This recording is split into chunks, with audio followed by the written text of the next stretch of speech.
What's up, everyone? Loro here. Welcome, everyone, to the 2021 NFL Free Agency Show. I got Isaiah coming on my show in just a minute, but let's start things off with the opening theme.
Hello, everyone, and welcome, everyone, to the 2021 NFL Free Agency Show. We got a lot to talk about here, and we're going to have our free agent tracker on our phone in just a minute. So let's bring in Isaiah to join us right now. So what's going on, Isaiah?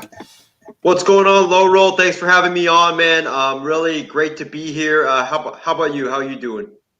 I'm doing well, man. I mean, ready for this NFL free agency. We haven't done a show together before, but we've been in contact about doing a show together because I really think that this would be a good idea. Yeah, definitely, man. I'm looking forward to the NFL free agency period. As you know, I'm a Niners fan, so we have I think over 40 free agents. So I'm excited to see what goes down next Monday, Tuesday, Wednesday, and beyond. Yeah, so let's start off with some extension news about Dak Prescott signing with the Dallas Cowboys. I knew it was going to happen, but there was just a lot of people that doubted that this move was going to happen. Yeah, about that move, I mean, I kind of knew it was going to happen because I thought that Jerry Jones and Dallas, that there was no way that Dallas was going to have him play on another franchise tag. And also Dak Prescott, I don't think he wanted to play on another franchise tag, especially coming off an injury like he did last season. So I really thought that they were going to get something done. But for me, it was just all about how much money Dallas was willing to give Dak Prescott. I was a guy that was opposed to Dallas giving him the $40+ million per year that he wanted because I really didn't think that he deserved it. He's not on Deshaun Watson or Patrick Mahomes' level. And when you give a quarterback that much money, it really severely hampers your ability to do anything to put a team around Dak Prescott. And that is what most important in the NFL. It's about you can have the greatest quarterback, but if you don't have a good offensive line to protect him, good receivers for him to throw the football to, good running backs to run the football with, and then tight ends to help block and also to catch the football, you're not going to win without great pieces around your quarterback. So I knew Dallas was going to get it done, but as far as the deal is concerned, I like the fact that Dak Prescott gets paid, but I'm not a big fan of the fact that he got, $40+ million because I just think Dallas they have just so much money locked in now to Dak Prescott, Ezekiel Elliott, and Amari Cooper. And like we saw, with the Buccaneers and how they won the Super Bowl, you need a good offensive line to go along with your wide receivers, quarterback, and, your running backs to make everything work and to win. Yeah, I mean, absolutely, because I feel like that the Cowboys, now that they have Dak Prescott under center, this Cowboys team, to me, I picked them to win the NFC East as my off-season pick, but I think this is the pick that I want to stick with heading into the next season. But it's Super Bowl or bust for the Cowboys here. Yeah, definitely. Dak Prescott has no more excuses. I mean, a lot of people they were like, oh, he doesn't have good receivers, he doesn't have a good offensive line, he doesn't have a good defense. Well, now you're getting paid. You're getting paid $40 million. And for quarterbacks that get paid that much money per season, you have to be the one that put your team on your back, your back, and lead your team to victory, no matter what kind of obstacles that your team has to go through. So you have to lead your team to the Super Bowl now that you get paid all that money that Mahomes and also Deshaun Watson is getting as well. Speaking of Deshaun Watson, my question for you, Isaiah, is do you think the Texans will trade him? I personally am kind of have mixed feelings about this because the Texans are not a well-ran organization. And I'm kind of like at the point is, what's the situation? What's the solution with Deshaun Watson and with the Texans? Well, I don't think, to be honest, I really don't think the Texans will trade it because I think that the guy that is at the root of the problem, besides the owner, is Jack Easterby, who was supposed to be the chaplain of the team, but he's come in and he's, asserted his power and he's went from a chaplain all the way up to now vice president of football operation. And if you read the Sports Illustrated article on him, there's a lot of damning stuff out there about him. There was some stuff like he's backstabbing people in the organization. He's turning other people against other people in the organization. He made Bill O'Brien trade DeAndre Hopkins because DeAndre Hopkins didn't have like the same religious ties as him. So it's just like a lot of chaos going on in that organization. And Jack Easterby just seems like that villain in a movie where like he doesn't want to let you go. He wants to string everything along until the final end. And then he'll let you go once he drags you like through every single thing. I know. This organization for the Texans is just such a mess. But my thoughts on this is that I don't want to like commit to saying that if he's gonna get traded or not.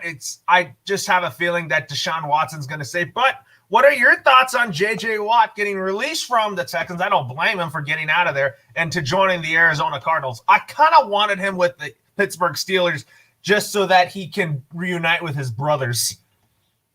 Yeah, about that move, I'm happy for J.J. Watt because he's out of that toxic organization and now he's going to a team that actually can contend. The Texans, I believe, are headed down for a rebuild now because I think that, with the Deshaun Watson situation, Brandon Cooks, we don't know if he's going to stay healthy. They just don't have any pieces on the defensive side of the football and as well as their offensive line. So the Texans are headed towards a rebuild, and J.J. Watt at this point of his career, I just really want to see him try to contend for that Super Bowl because he's done everything in the NFL that is there to do, and it's time for him to go to a winning organization. And I'm going to talk about the Texans first. The Texans releasing J.J. Watt, it makes sense because when you're going through a rebuild, you don't really need your defensive end to be sitting there making like $18 million a year. It just doesn't make any sense whatsoever.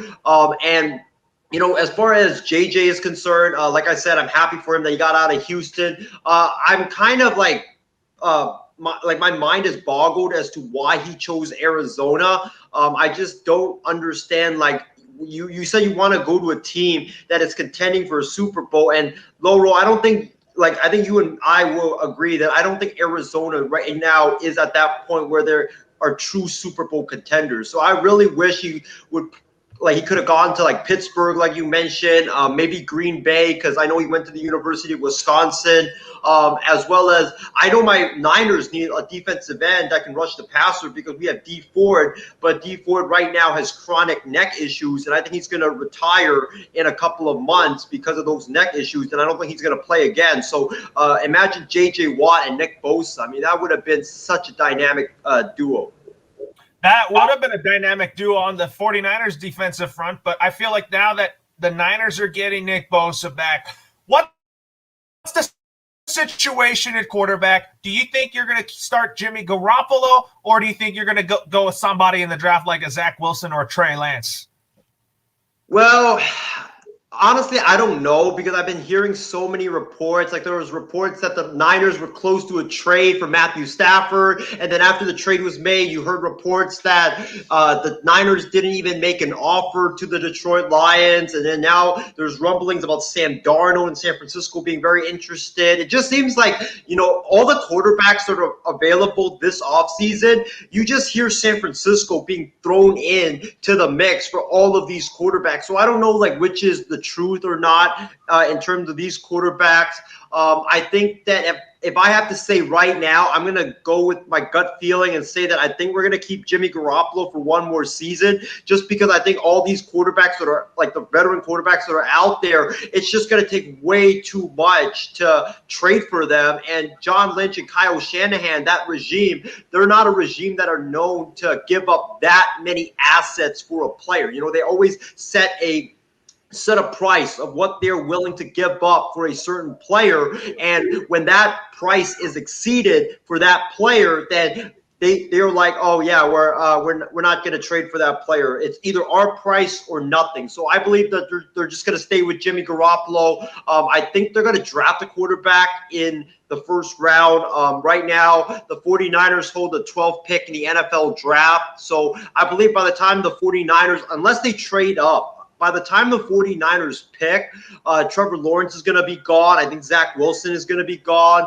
I think Justin Fields will also be gone. I think it's going to be Trey Lance or Mac Jones. And if I have to say right now, I'm going to go with Mac Jones because I think that Mac Jones is ready right now. He played 4 years in college. He looked really good under Steve Sarkisian's NFL-style offense. And Trey Lance, he's just a project. He's a guy that you need to sit for a couple of seasons, work on his mechanics, and also help him develop into an NFL quarterback. And the 49ers are a team that want to win now, and they don't want to wait a couple of years before their franchise quarterback comes off the bench and starts for them in the next 2 seasons. They just don't have that time to wait.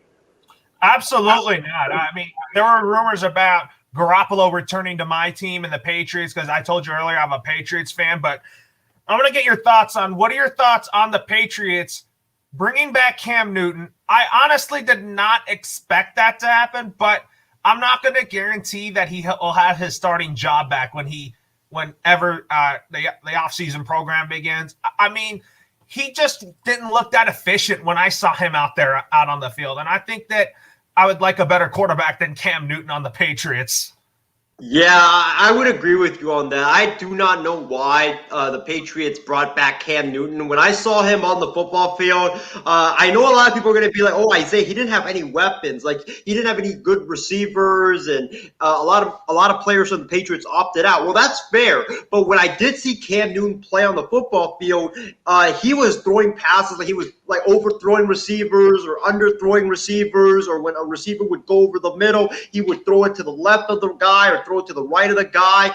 He has never been a great passing quarterback, and I think that with his shoulder problems that he's had over the last 2 seasons, I think that shoulder problem just robbed him of his throwing ability. Like I said, he was not great, but I just think now he's gone from average to below average in terms of being a thrower of the football. And I think that that's not good. You cannot rely on a guy that can only run the football, because when defenses realize that you can only run the football and you cannot throw the ball at all, they're just going to stack the box, and it's going to be very hard to run the football. And that's why the Patriots had issues last season. It's because Cam Newton just could not throw the football at all. So teams would just stack the box. They would stuff the Patriots run game, and then they would make Cam Newton have to throw the football, and then he just got exposed out there on the football field. So I don't understand that move. If I was your Patriots, Loro, I would have gone out and possibly traded for a Jimmy Garoppolo, because I think Jimmy Garoppolo, I know Bill Belichick really likes him a lot, and he knows that Josh McDaniels' system, and he's a great thrower of the football. Like I know he gets hurt a lot, but he's still a athletic quarterback. He can throw the football extremely well when given time to throw the football. I would have gone after Garoppolo. I also would have try to maybe get a Jameis Winston or just an upgrade at quarterback, either in free agency or in the draft. But I really don't understand the Patriots, bringing back Cam Newton for next season. I don't understand that for sure, but I do think, however, that you said you wanted Mac Jones on the Niners. I want him to be on my Patriots just because I feel like that I want to look long-term at quarterback for the Patriots. But also, I think that the Patriots need receivers and tight ends because I felt like our offense last year was terrible. Our defense was okay, but it could be better, But I think that if we want to compete with Buffalo or Miami for that AFC East crown, then we're gonna have to spend a lot of money on big name free agents. And I know Bill Belichick's not a guy that likes to spend a lot. Yeah, that's like the common theme that I've been hearing this offseason is like the people are like saying, oh, Isaiah, the Patriots have like over $90 million in cap space. They have so much cap space. They could get back to contending next season. And I'm like, hold on a second.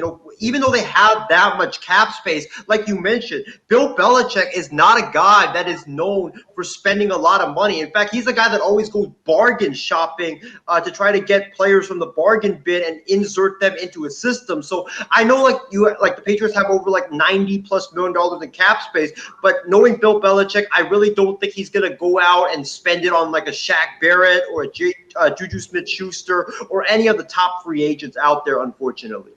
He's not going to do that, that's for sure. But I think that the Patriots, however, will be better than they were last year. But I just have to see what they're going to do this offseason. I trust them drafting because they always draft very well. But also, with that being said, tell me your thoughts on Carson Wentz getting traded to the Indianapolis Colts. I think that's a great trade.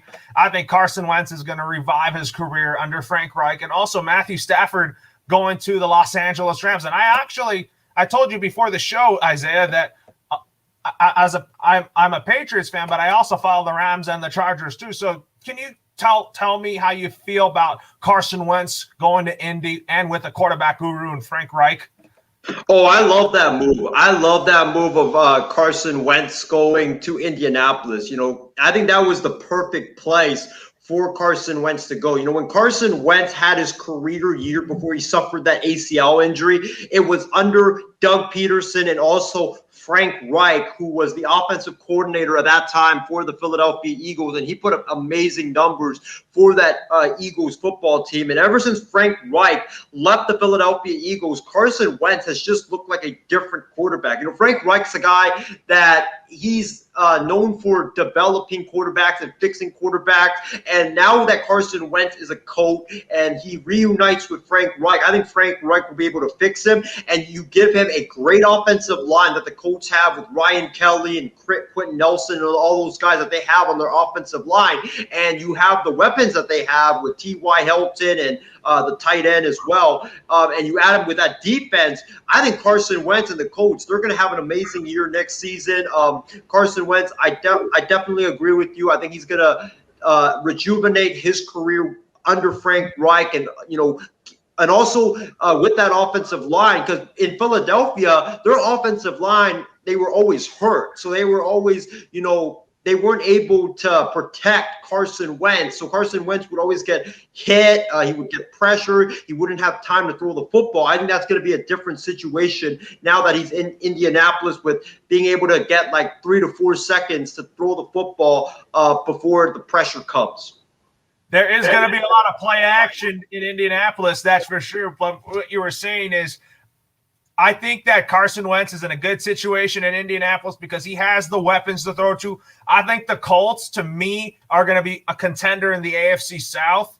But you got to watch out for Jacksonville, though, when assuming they get Trevor Lawrence at quarterback. But also, what do you think about the Eagles saying that they're going to build their team around Jalen Hurts? I like Jalen Hurts. I think the fans are going to love and embrace Jalen Hurts in Philadelphia.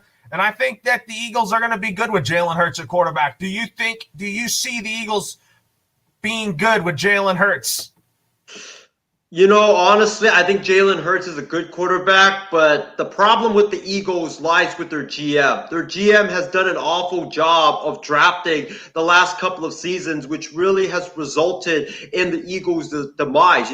I think last year he took Jalen Rager over Justin Jefferson, which was a really mind-boggling move. And Justin Jefferson had an outstanding rookie season with the Minnesota Vikings. Howie Roseman has also missed on other big time players in the draft as well. So Jalen Hurts, he's going to be their quarterback, but it's about what kind of weapons the Philadelphia Eagles surround Jalen Hurts with to make him successful. Their offensive line, they're very old on their offensive line, and a lot of the guys on their offensive line is injury prone. And now their wide receivers, they released Alshon Jeffrey, Deshaun Jackson, he got released. Jalen Rager had an injury prone season last season.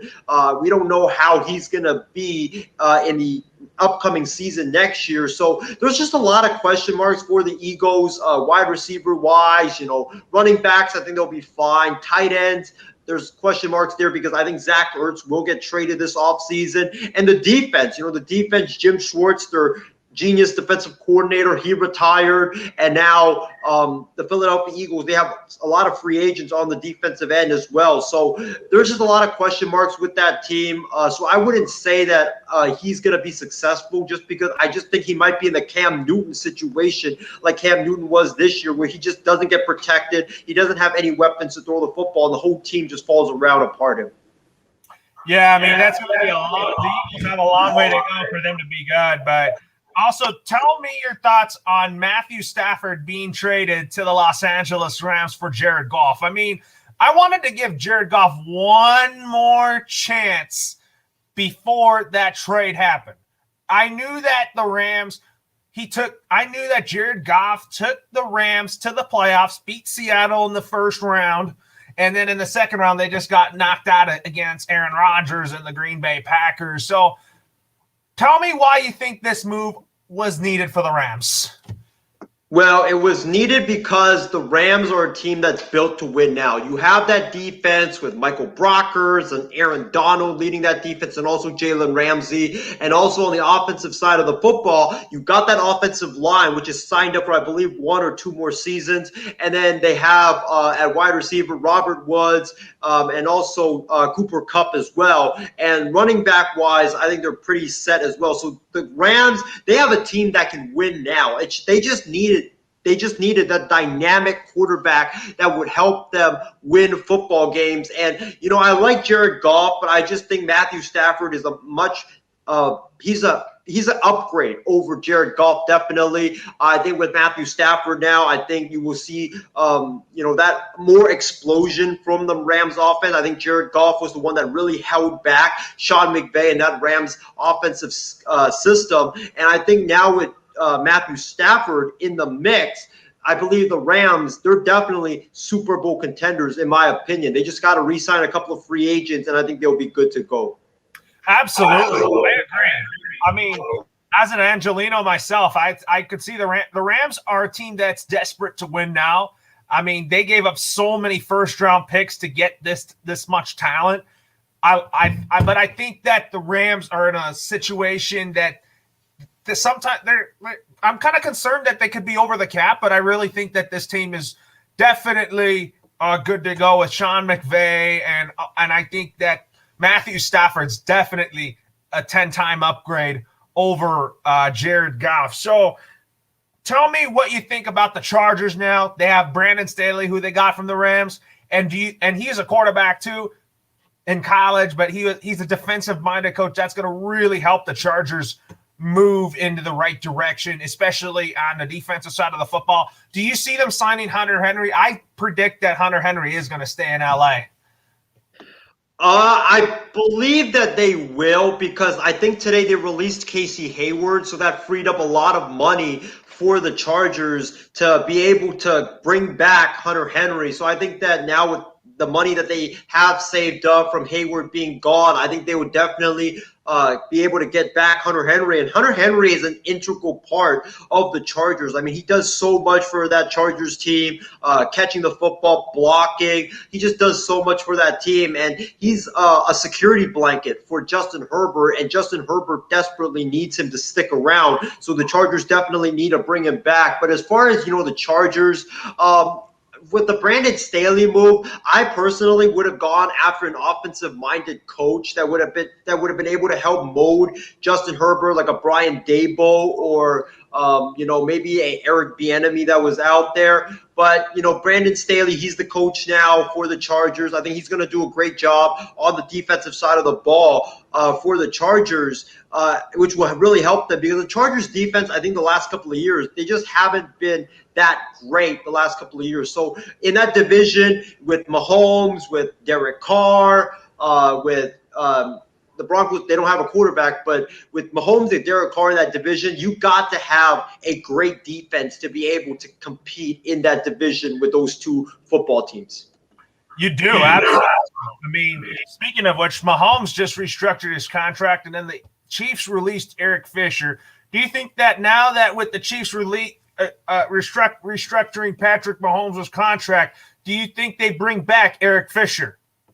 No, I don't, because I think Eric Fisher doesn't play next season because he tore his Achilles, I believe, in the fourth quarter of that AFC Championship game. And torn Achilles normally require about a year to rehab and recover before you can get back on the football field. So by the time Eric Fisher does come back, I think it's going to be next January. So I don't think he's going to play next season. I think that's why the Chiefs released him. If he had suffered that injury in like October or maybe in September, I don't believe the Chiefs released him. It's just because, the timing in which he suffered that injury and the fact that he's not going to play next season, that's why the Chiefs released him.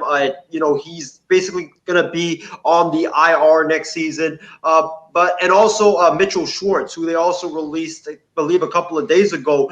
I don't think he's going to play at all either because he's got a chronic back issue. So I think that's why the Chiefs released those two tackles. They're not going to play next year, and why waste a couple of roster spots to two guys that aren't even going to be suiting up for you in 2021? The Chiefs definitely need to get a left tackle, right tackle to protect Mahomes, which I think they will. I'm not too concerned about that.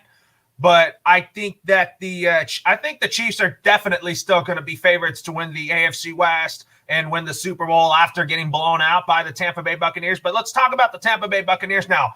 As Tom Brady got an extension until the 2022 season, they franchise tag Chris Godwin and Levante David. What is next for the Buccaneers? Do you see them keeping Shaq Barrett now? Unfortunately, I don't. If you guys had tuned into my Wild Sports Talk show on Monday, I predicted Shaq Barrett going to the Jacksonville Jaguars because I heard that Shaq Barrett wants $25 to $27 million per season on his next contract, and I think that's just way too much to give a defensive end. I think to give a defensive end $20 million is already a bit much, but 25 to 27, that's way too much. And I think there's going to be teams out there that have a lot of cap space, like the Jets, the Jaguars, and maybe even your Patriots, because they have a lot of cap space, that will be willing to throw a lot of money out at Shaq Barrett and give him that kind of contract that he wants. Tampa Bay, even though they restructured Tom Brady's contract, I don't think they can even afford to give Shaq Barrett 25 to 27 million if they want to bring back guys like Antonio Brown, Rob Gronkowski, and other of their big name free agents that they currently have on their team. Yeah, I mean, Shaq Barrett is a good part of the Tampa Bay run to the Super Bowl. Didn't even think the Buccaneers would go that far, but now to the Jaguars. Now, it's already. I think it's a foregone conclusion that Trevor Lawrence is going to be a Jaguar.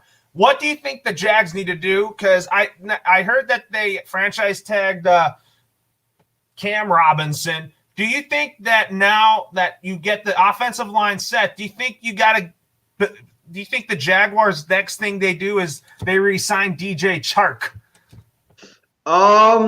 I think, yeah, you definitely need to re-sign DJ Chark because you need to give Trevor Lawrence weapons to throw the football to. And the Jaguars are the cupboard on their wide receivers are just really bare right now. So you got to re-sign DJ Chark. You already have James Robinson in the backfield. He's a great young running back. I think what the Jaguars need to do this offseason is I would go after Juju Smith-Schuster, honestly, because I know Juju Smith-Schuster, he wants the money, and Jacksonville has the money to be able to pay a guy like Juju Smith-Schuster and maybe also a couple of more weapons to give Trevor Lawrence at his disposal. And I think with Trevor Lawrence, you have James Robinson. If you bring back DJ Chark and you bring in a guy like Juju Smith-Schuster, who's electric, who's explosive, and maybe add in maybe a Kenny Golladay or someone like that, I think the Jacksonville Jaguars will be good to go. And then you, on the defensive side, you got to add like a couple of dynamic pass rushers because, Loro, like you know, the NFL right now is a passing league, and what defenses have to do to disrupt those quarterbacks is get rid or get after those quarterbacks. You look at what Tampa Bay did in the Super Bowl. You know, their pass rush was just all over Patrick Mahomes. So you got to build that defense from the defensive line on backwards. So I think you got to get a couple of great pass rushers, and then after that, you can get a couple of secondary pieces either in the draft or in free agency, and I think the Jags will be good to go. I think Shaq Barrett for the Jaguars, even though he's going to be very pricey, he would be a great addition to that football team because that guy wrecks havoc on the defensive line. And then Juju would also be a great addition because Trevor Lawrence, he would get a hell of a weapon to throw the football to. Oh, absolutely. I think the Jaguars need to prioritize that this offseason. But another team that we should discuss, the Tennessee Titans, who I also like because Mike Vrabel used to play for the Patriots, and they have some free agents that they need to deal with. So who do you think they will keep both Corey Davis and Jonnu Smith, or do you think they let one of them go? I think they let one of them go because they just don't really have that much cap space right now. And if I had to pick who they let go, I think it's Corey Davis. You know, Corey Davis, he came in, he was supposed to be this like really good wide receiver. And when I've watched him play, he's been kind of inconsistent for the Titans. And I know that Corey Davis will want a lot of money in his next contract. I mean, a lot of players, they want a lot of money in their next contract. So I think you got to prioritize Jonnu Smith because he's a guy that's a great blocker. He's also a guy that's underrated in terms of catching the football. So Jonnu Smith, for me, brings more importance to the Titans than Corey Davis. I agree 100%. I'm with you on that, Isaiah. I'm going to say that the Titans re-signed Jonnu Smith over Corey Davis because Jonnu Smith, like you said, he's underrated. He can block. He can catch the football. I think that's one of Ryan Tannehill's trusted guys other than Derrick Henry. I just think the Titans need to focus on re-signing Jonnu Smith and also building around their receiving core around A.J. Brown. Oh, yeah, totally. A.J. Brown is a dynamic wide receiver, and he's a guy that I think definitely needs to be part of the long-term plan of the Tennessee Titans. That's just how good he is. And if you can surround him with, I don't know if the Titans have the cap space to go get a Kenny Golladay. I mean, Kenny Golladay would be a perfect number 2 wide receiver for the Tennessee Titans to go along with A.J. Brown's speed and his ability to just race down the field. I think those two would be a perfect fit for Tennessee. Absolutely. But we'll have to see what happens next week. So let's talk about Kenny Golladay now, since I don't think he's likely going to stay in Detroit. I think the Lions are going to start from scratch. But I also predicted before the offseason began, before the franchise tags were dealt with, I kind of predicted that Allen Robinson should go to the Packers, and I didn't think he would want anything to do with Chicago. I kind of think Kenny Golladay should stay in the NFC North and join Aaron Rodgers in the Green Bay Packers. That's what I predict. Well, about Kenny Golladay to the Packers, Loro, I don't think they have the cap space to be able to make that happen because I know Kenny Golladay, he wants, I believe, $20 million on his next contract per year. So that's a lot of money. The Packers, they just don't have the resources to be able to afford it. And to where, Kenny Golladay could end up, I could see Jacksonville because, like I said, they have, a lot of money and they want to really improve their team and make Urban Meyer a winner in year 1 or year 2 and help get that franchise to be back on the right track right away in the Urban Meyer tenure. I can see the Jets also being an option. The Chargers could also be an option. You can add Kenny Golladay to be a number 2 along with Keenan Allen. I think that makes a lot of sense. And another option could be, New England. I think New England, they definitely need a wide receiver or 2 to go along with, whoever plays quarterback for them. And Kenny Golladay is a great wide receiver. He's a big body wide receiver that can go up and catch the football. And I think New England would be wise to bring him in. You forgot one team out there, either New England or maybe the Washington football team that could get Kenny Golladay, because I think that the Washington football team can't rely on Terry McLaurin as their number 1 receiver. They're going to need more receivers. We're going to talk about that in just a minute, and also talk about some trades going on. But do you think that Russell Wilson will stay in Seattle? I 100% think he will. I just don't think that it makes sense for the Seahawks to move him. Well, I don't think he will, actually. I think that I could see him getting dealt next week in free agency, because you see a lot of rumors that are going on right now. I just think there's way too much smoke for Russell Wilson not to get traded. There's too much smoke for it not to have any fire to the story. And my issue with this is, first of all, like, Russell Wilson is a guy that's really humble. He's very quiet. If he's going out on the Dan Patrick show and airing out his dirty laundry, then you know that he's been unhappy for quite some time. And the issues that are going on are like his unhappiness issues are very, very serious. So I do believe that is a big issue right now. And also, one thing that really concerns me, if the Seahawks are really definitely going to keep Russell Wilson, then why are you even taking trade calls for Russell Wilson? It just makes no sense whatsoever. If you're going to keep him, then just hang up the phone right away and don't even take trade calls for Russell Wilson. That just shows me that I think that Seattle is leaning towards trading Russell Wilson. I heard reports, I think the other day, that Pete Carroll, in his mind, thinks that he can win with a quarterback on a rookie contract with a great defense and a great running game and a great offensive line. He doesn't have to have the most explosive quarterback in the world to win the Super Bowl. And I think that's just really wrong thinking by Pete Carroll, because Russell Wilson, those kind of quarterbacks, they don't grow on trees. You can't find those quarterbacks easily. They come maybe once in a decade. So you got to keep a Russell Wilson on your team when you have that Russell Wilson on your team.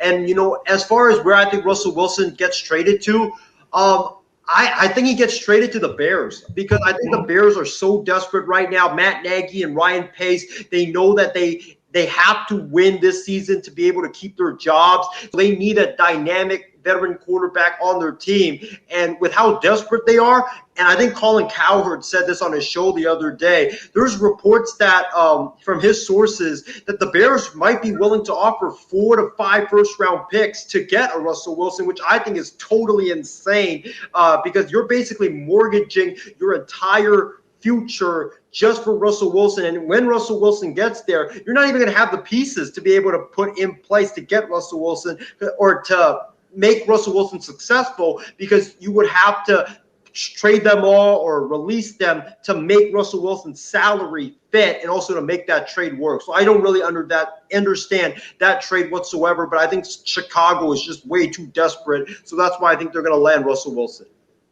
I don't think the Seahawks will trade him, because I just think that I know that he's getting hit a lot, but I feel like that I think Russell Wilson should convince John Schneider to kind of recruit him some more offensive line help, which I think that's what the Seahawks need desperately.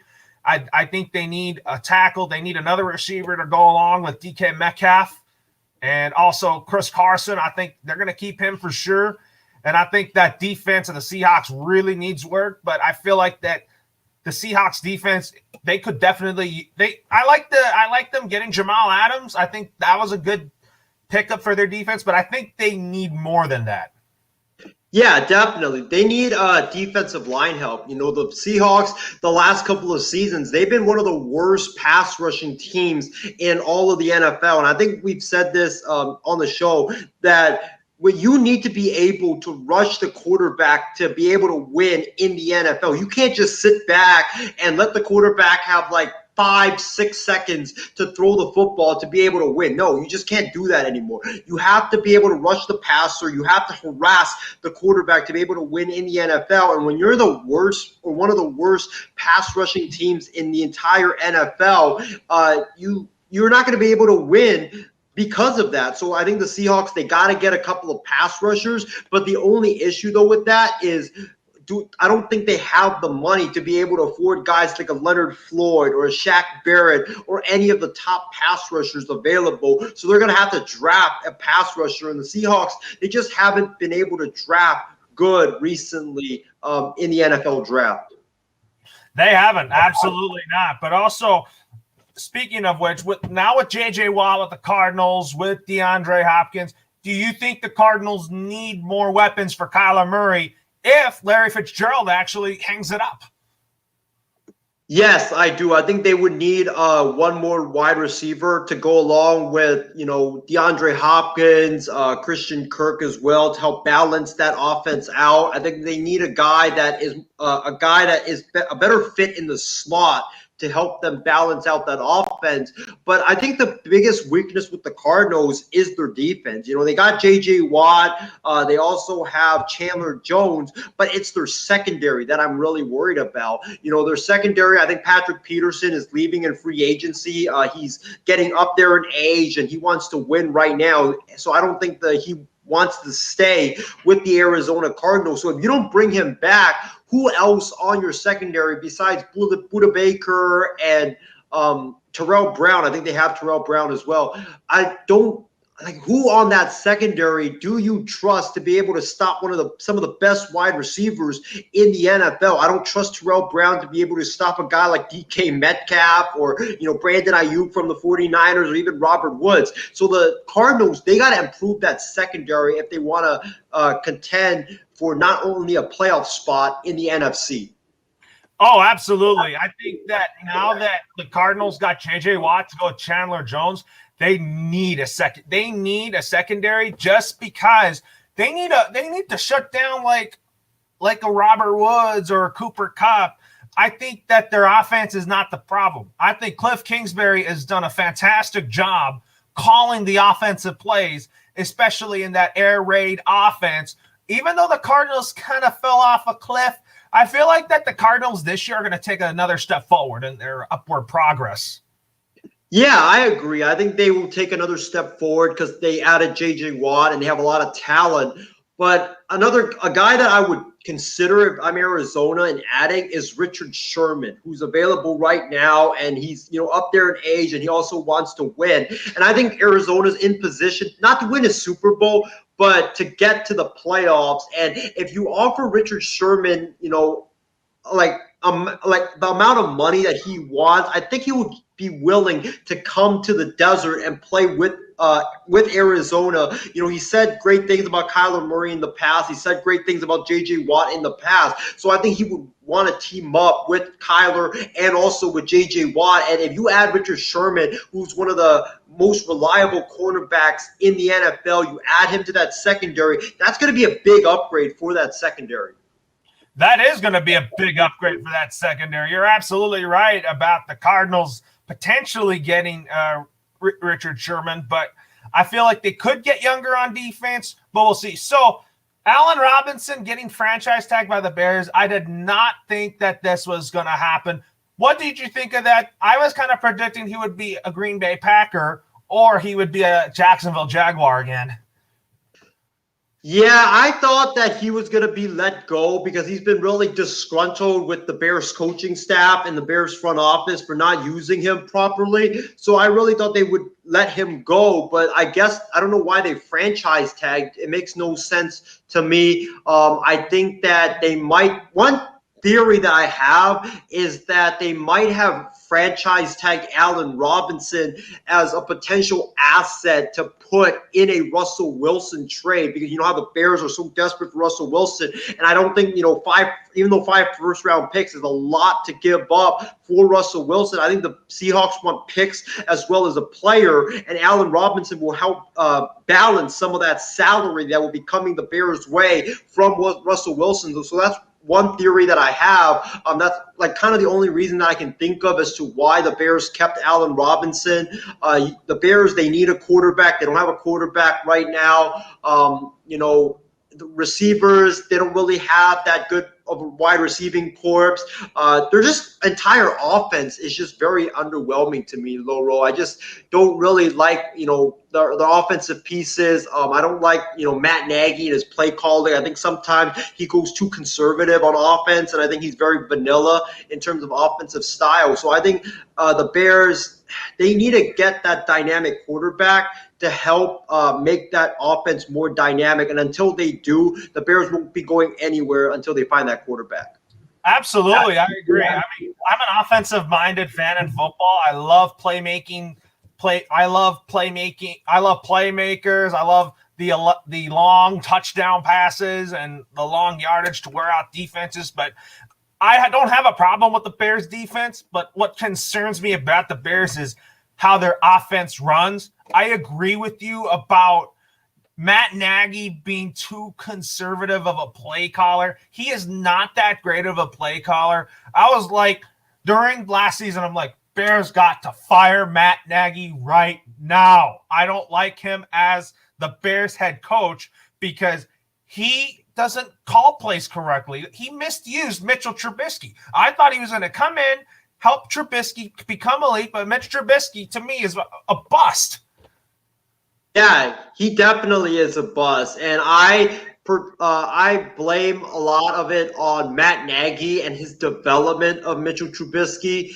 Mitchell Trubisky, ever since he had that one good year with Matt Nagy, he's just been going down ever since. And if you're a guy that is known for being a quarterback whisperer and a guy that is an offensive guru, a supposed offensive guru, you're supposed to help quarterbacks, keep going up and up and up the chart instead of, regressing each and every year after he had that one good year under you. So Matt Nagy is not an offensive guru. I don't know why the Bears hired him after a couple of seasons, under Andy Reid in Kansas City. He didn't call plays for Kansas City. He didn't even design plays for Kansas City. All of that was Andy Reid calling plays and also designing plays. Matt Nagy, all he did was, I just saw him sitting next to Alex Smith and talking about what went wrong. I mean, that's basically what Matt Nagy's job was. So I think that until the Bears fire Matt Nagy, they're not going to be going anywhere. Absolutely not. Now let's stay in the NFC North and talk about the Vikings. So Justin Jefferson had a great year. Do you think that the Vikings are going to retain Kirk Cousins? I think that they will. But eventually the Vikings are going to need a long-term answer at quarterback. Yeah, I think this is like the Alex Smith, Patrick Mahomes kind of thing where Kirk Cousins right now, he's serviceable, he's good, he doesn't lose you games, you just have him there, but he's not a guy that's going to be able to take you to the Super Bowl. And I think what the Vikings are doing right now, I think Kirk Cousins, he's under contract for, I believe, 2 more seasons, and it's a lot of money that they're paying him. So you can't trade him away or else you're going to incur a massive dead cap hit. So they got to keep him right now. They got to keep him for the season after next season as well. So you keep him for those 2 seasons, and while you're keeping him, you got to go find that quarterback that can be on that rookie contract like Kansas City did and be able to take you further than where Kirk Cousins has taken you right now. I think Kirk Cousins, he's just reached his ceiling. It's not his fault. He just has a ceiling.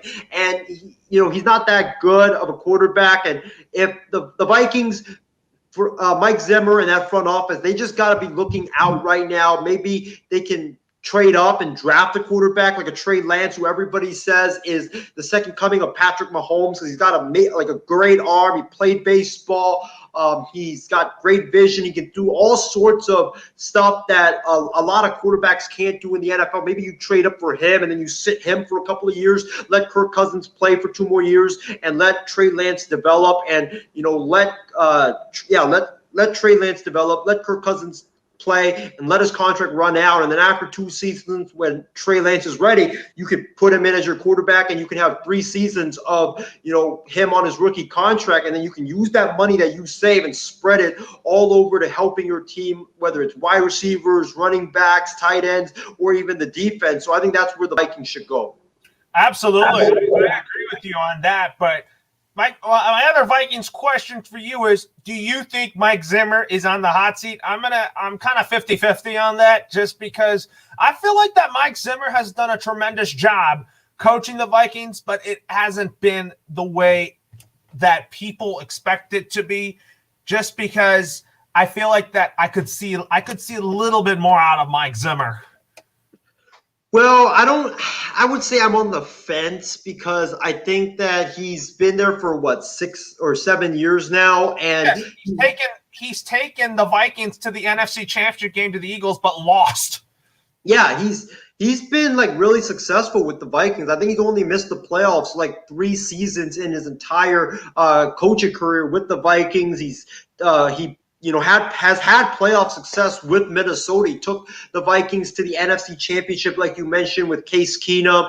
He's also taken the Vikings to the NFC divisional round a couple of times. And it's not his fault, that the Vikings had that bad season last year. Their defense, they had so many guys go down with injuries. The offense was inconsistent each and every week. You didn't know which offense was going to show up. So the Vikings, it was just about inconsistency for Minnesota, and I don't think that has anything to do with Mike Zimmer and the way that he was coaching. Oh, absolutely not. But now that the Vikings got rid of Kyle Rudolph, could you see big things coming out of Irv Smith Jr.?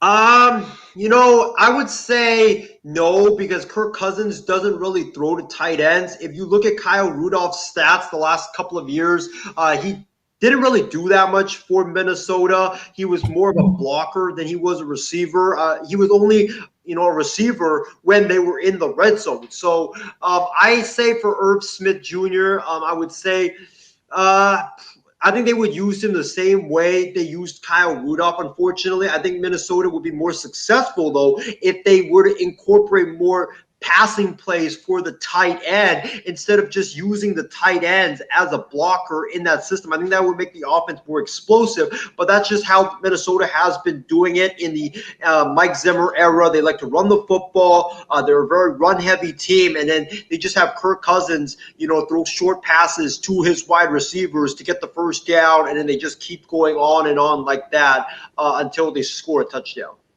Yeah, that's a good point you have there about the Vikings. I think Kirk Cousins just likes to throw the short passes.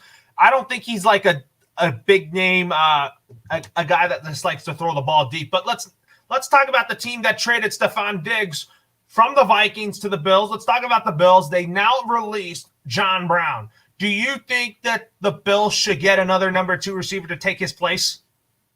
Yes, I think the Bills definitely should. I was kind of shocked, actually, that the Bills released John Brown. John Brown, he was a good number 2 behind Stephon Diggs. And you need a number 2 because now with Stephon Diggs as your number 1, even though Stephon Diggs is such an explosive wide receiver, he's one of the best wide receivers in the NFL, you got to have, that number 2 that can be a threat, so the defense doesn't just focus all their attention onto Stephon Diggs and all these other wide receivers. They don't do anything. So you got to have that other threat so you can take that pressure and that defensive cover off of Stephon Diggs, and that would make Stephon Diggs more productive in my mind.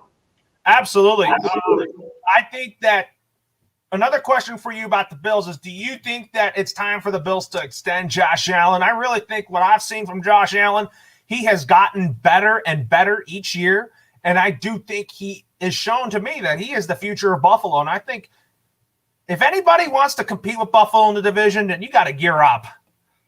Yeah, for sure, man. Buffalo, it's a no-brainer. They have to extend Josh Allen. Josh Allen, like you mentioned, he's been getting better and better and better each and every season in the NFL. I've been really impressed with him this past season. You know, I play fantasy football, and I forgot to draft a quarterback this season, and I ended up with Josh Allen as my quarterback. And I was thinking, oh my gosh, man, Josh Allen, he was known for fumbles. He wasn't really that good the last couple of seasons. So I thought that my team was screwed. But to my surprise, Josh Allen actually balled out. He had a phenomenal season for the Buffalo Bills. He threw 4,544 yards with 37 touchdowns and 10 interceptions.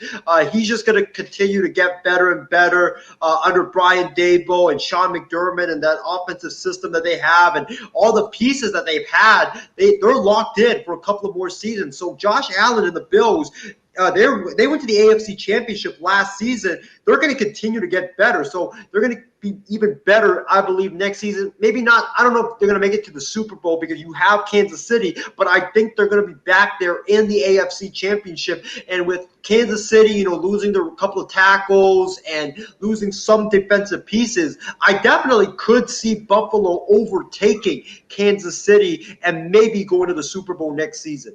That could happen. Like, as a Patriots fan myself, if I see the Bills going to the Super Bowl, then I go for the NFC team that plays the Bills or the Miami Dolphins if both of these teams go to the Super Bowl. But speaking of the Miami Dolphins, I hated those rumors about the Dolphins trading Tua Tagovailoa because I like Tua. I love Alabama players. I think Tua Tagovailoa is the future of the Miami Dolphins. I feel in my mock draft, I have the Dolphins getting Devontae Smith and Najee Harris in the first round of the draft because I really want the Dolphins to load their offense up with Tua Tagovailoa, and I want to see them get a free agent too. What is your outlook on the Dolphins this offseason? Do you think Tua Tagovailoa is the future of the Dolphins? I think Tua Tagovailoa is in the situation that Josh Allen was in year 2, where he was a decent quarterback, but the problem wasn't him. It was the playmakers around him. And you need good playmakers around your quarterback to be able for that quarterback to look good. So what I think the Dolphins need to do is they already have a good defense. They need to load up on that offense, like you mentioned. I would go after Devontae Smith in the draft. I think he's one of the best receivers that's come out in the last 5 years. He's just so explosive. He's so fast. I think that he would be a great deep threat and a great speedster for the Miami Dolphins. And you can kind of use him how the Chiefs use Tyreek Hill. I mean, that's kind of like the wide receiver profile that I have Devontae Smith listed as you know, possibly being the next Tyreek Hill. And you can, you know, with the cap space that the Dolphins have, you can go out and get maybe an Aaron Jones, who the Packers just didn't franchise tag recently. You can go out and get a Juju Smith-Schuster. You can go out and get a Kenny Golladay. Any of those weapons would make sense, and I really hope Brian Flores and that front office, they go out and get like a couple of 2 or 3 of the guys that I just mentioned to load up their offense, and then I think you will see Tua look good with those great weapons around him. I think they could add a free agent tight end to go with Tua Tagovailoa, but do you think that you see Najee Harris being one of their draft picks in the first round? I could see that because I think the Dolphins, they definitely need a better running game. You have Myles Gaskin right now as one of your backs. I think you also have Matt Breida, but he also fumbles a lot. So they definitely need to improve the running game. Najee Harris, he would be a really good pickup for Miami. You know, for him, if you have him, you have Tua Tagovailoa, and you add, you know, Devontae Smith potentially in the draft, as well as sign like a Juju or a Kenny Golladay. I think the Dolphins will be, you know, competing for second place next to the Bills with that offense. I think that's how explosive that offense could potentially be with Najee and Tua and all those, and Juju, or not Juju, and Devontae Smith and either a Juju or a Kenny Golladay in that offensive system. I think the Dolphins are going to be very good next year, and I don't expect the Dolphins to be in the running for Deshaun Watson. I kind of don't think any team right now wants to trade for him just because of the reluctancy of giving up too many first-round picks or assets. Yeah, I agree. I don't see the Dolphins going after Deshaun Watson, primarily because, if they do, they're going to have to give up that number 3 pick, and they're probably going to have to give up at least 2 first-round picks in addition to that number 3 pick. And after that, you might have to give up, I think, a major player that will help the Texans win right now. I mean, that's what the Texans reportedly are wanting in exchange for Deshaun Watson. So the price is just way too high for Deshaun Watson. If I'm the Dolphins, I keep Tua Tagovailoa right now. He's under his rookie deal. He's not making that much money, and you can use the money that you're saving right now from him going on his rookie contract to just addressing the offense around him and also the defense as well. Absolutely. You're absolutely right about that. So let's talk about the Jets. Do you think Sam Darnold's going to get traded? And assuming he does get traded, who do the Jets get at number 2? Do you think they go in the route of Justin Fields or Zach Wilson? I kind of thought about this because I like Justin Fields. I think Justin Fields, to me, is going to be the best quarterback coming out of Ohio State. I think he is. He's like better than Dwayne Haskins, in my opinion. But I pick Zach Wilson to go to the Jets at number 2. I kind of think Zach Wilson, to me, is like the real package in a quarterback that every Jets fan should expect to see, because Zach Wilson was great at BYU. I saw kind of his highlight tape at BYU, and I think that Zach Wilson, will be the savior of that franchise. Zach Wilson, I've been a big believer of him before, everybody in the nation took notice of him. I think he played USC a couple of seasons ago, and this kid made some really acrobatic plays that you just never see players make in college football. I remember he took the snap from center when BYU, I believe, was trailing 27-23 with a couple or 3 minutes left against USC. And this guy was about to get sacked, and he just raced around and around backwards like Johnny Manziel. And here I am thinking, what's going on? Why is this kid just running backwards 30 yards? Oh my gosh, it's a disaster waiting to happen. And then he just releases the football, and then all of a sudden you see down the field, there's a wide open BYU wide receiver. It was kind of like that Johnny Manziel play against Alabama, in which he just ran around backwards and just threw the ball down the field, and Mike Evans somehow caught it. It was like that play. And from that moment on, I was like, yeah, this kid is special.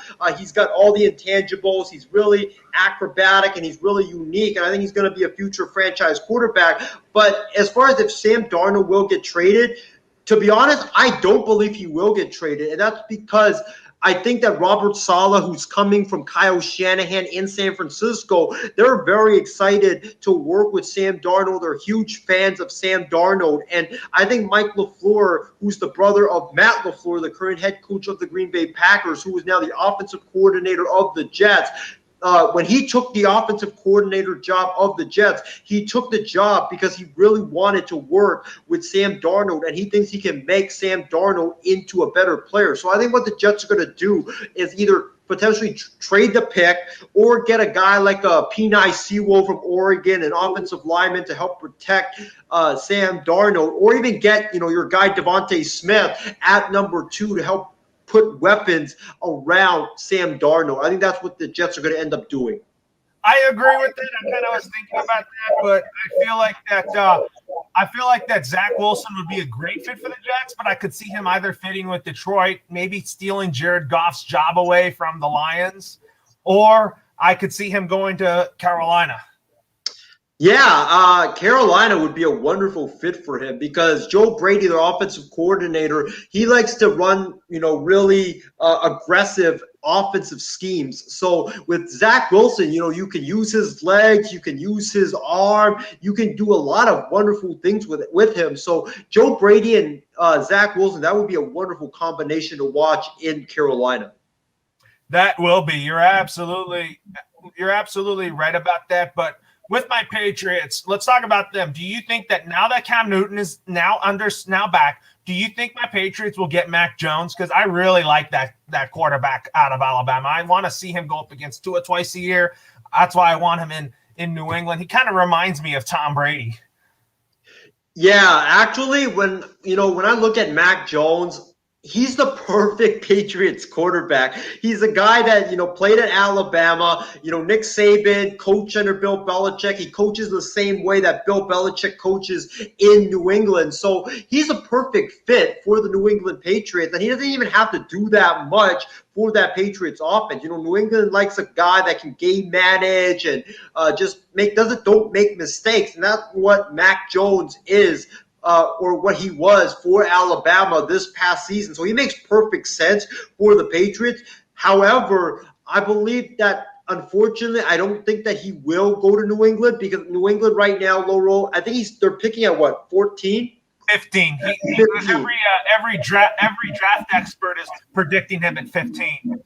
Yeah, so they're picking at 15 right now, and I think I heard from Todd McShay the other day that right now, he's projecting at least 4 or 5 quarterbacks going in the top 8 alone in the upcoming NFL draft. And if that holds, then I could see a team like if Mac Jones falls to maybe 10 or 11 or even 12, I could see my Niners taking him. I could see another team trading up to get him. So I just think there's just way too many teams ahead of New England for them to pick Mac Jones, but he would be a great fit if he did land with the Patriots.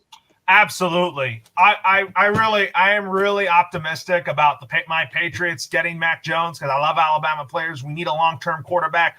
I'm not too sold on Cam Newton starting week 1, even though he re-signed, because I feel like that he's going to have to earn it this offseason. And I do expect the Patriots to get a lot of receivers, tight ends, fix that defense, and they'll be good to go. But let's talk about the Broncos now. So do you think Drew Lock's their answer, or do you think they're going to say, time to move on? So, Loro, before this season, I was a big fan of Drew Lock, and oh my gosh, I made this really outrageous prediction that I believe that with Pat Shurmur coming in, and Drew Lock had that lot of success that he had in the final 6 games of the season, I said Drew Lock was going to win the MVP.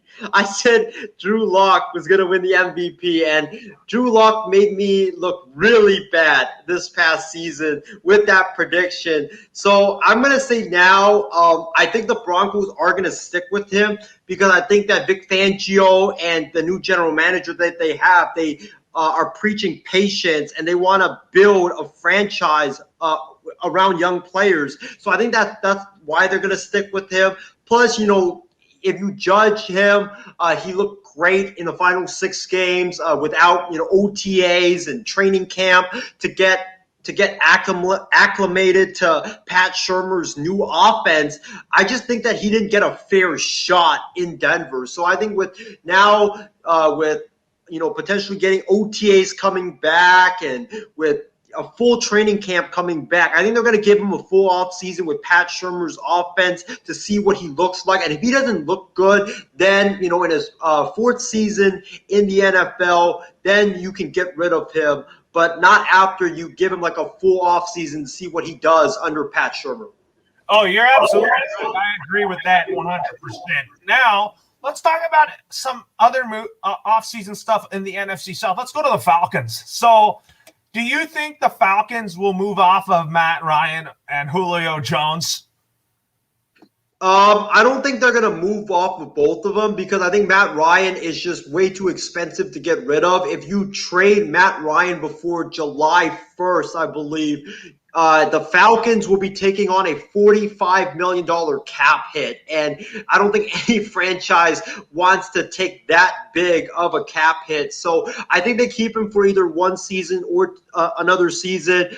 He's a perfect guy to be your bridge quarterback right now. You drafted Justin Fields or Zach Wilson or even a Trey Lance. Let those guys sit on the bench, let them develop, and then after one or two seasons with Matt Ryan, when they're ready, then you can slot them in as your starting quarterback, and then you can have major success right away instead of like throwing your rookie quarterback to the wolves right now and seeing him struggle and then he loses his confidence, and then you're going to be in the same situation that the Jets are with Sam Darnold, where the guy is very talented, but he's just lost a lot of confidence, and he just, every time he goes out on the field, he just sees ghosts out there. So you don't want that situation if you're Atlanta. So I think the best situation if you're the Falcons is just to keep Matt Ryan for a couple of seasons, and then after that, then you move on from Matt Ryan so you don't have to incur a $45+ million dead cap hit.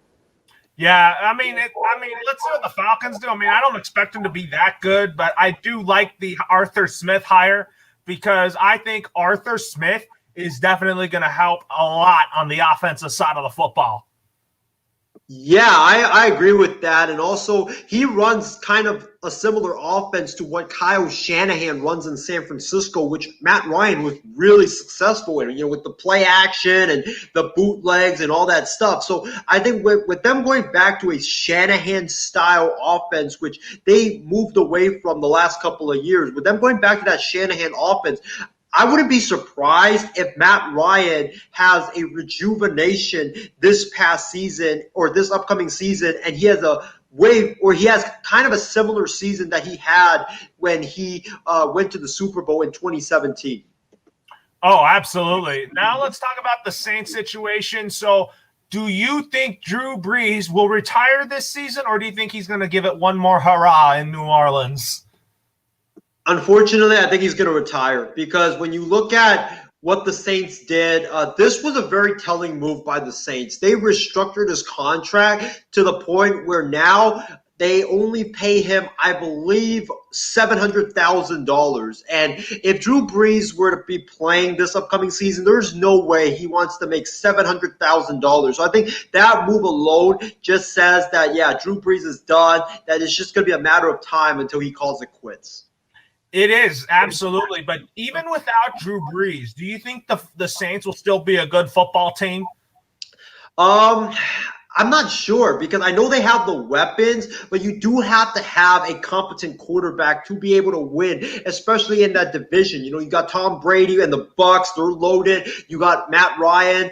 You got Carolina. I think they will make a big splash in terms of the quarterback situation goes.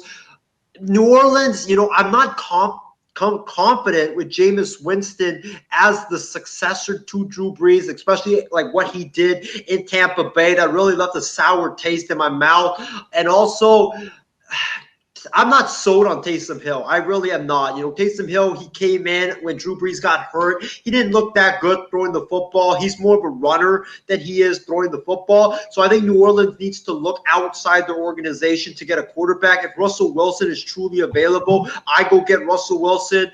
If Deshaun Watson becomes available, I go get him. Or maybe you trade up and get a Zach Wilson or a Justin Fields or Trey Lance or any of those top quarterbacks available right now and put them in Sean Payton's quarterback-friendly system. Yeah, absolutely. I totally agree with that. But Drew Brees retiring is probably, I think, is going to happen because I think he's going to join NBC and potentially be on Sunday Night Football. But Drew Brees had a tremendous career, and if he does retire, then it's going to be one of the most historic careers that I've seen, and he is definitely a future first ballot Hall of Famer. Yeah, definitely agree, man. No doubt about it. Drew Brees is a first ballot Hall of Famer, and it's really going to suck, Loro, because, I really wanted to see with Brady going to the NFC South. You had Brady and Ryan and Brees in that same division. I really wanted to see that for, not just 1 year, but 2 years or 3 years. But it just sucks that, Brady just came into that division a little bit too late when Drew Brees was already on his way out. But I saw that Drew Brees was working out again, and I thought it told me something. I'm like, is he coming back? And we're going to see one more Brady Brees matchup? I want to. One more time of that. Hey, if that happens, man, I'd be so ecstatic for it because I want to see Brady and Brees just go at it again. And also Brees and Ryan and Brady and Ryans. I mean, those three guys are like one of the top three of the top quarterbacks in the NFL. They're so good and they're just legends, man. And if those three guys in the same division, you just can't script that any better. Yeah, you can't script that any better, that's for sure. Now let's talk about other teams that are looking to make a big splash in free agency. Let's go to the Cincinnati Bengals now, since you're kind of wearing some Cincinnati Bengal colors and Cleveland Brown colors.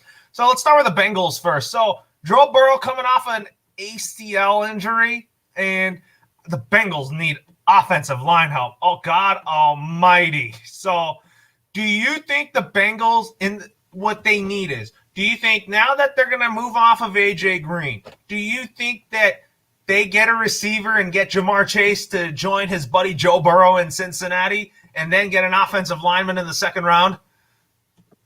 I think they load up on offensive linemen in free agency. You know, this offensive line class is really deep and really loaded. You have guys like Alejandro Villanueva from the Steelers, Joe Thuney from your Patriots, Loro.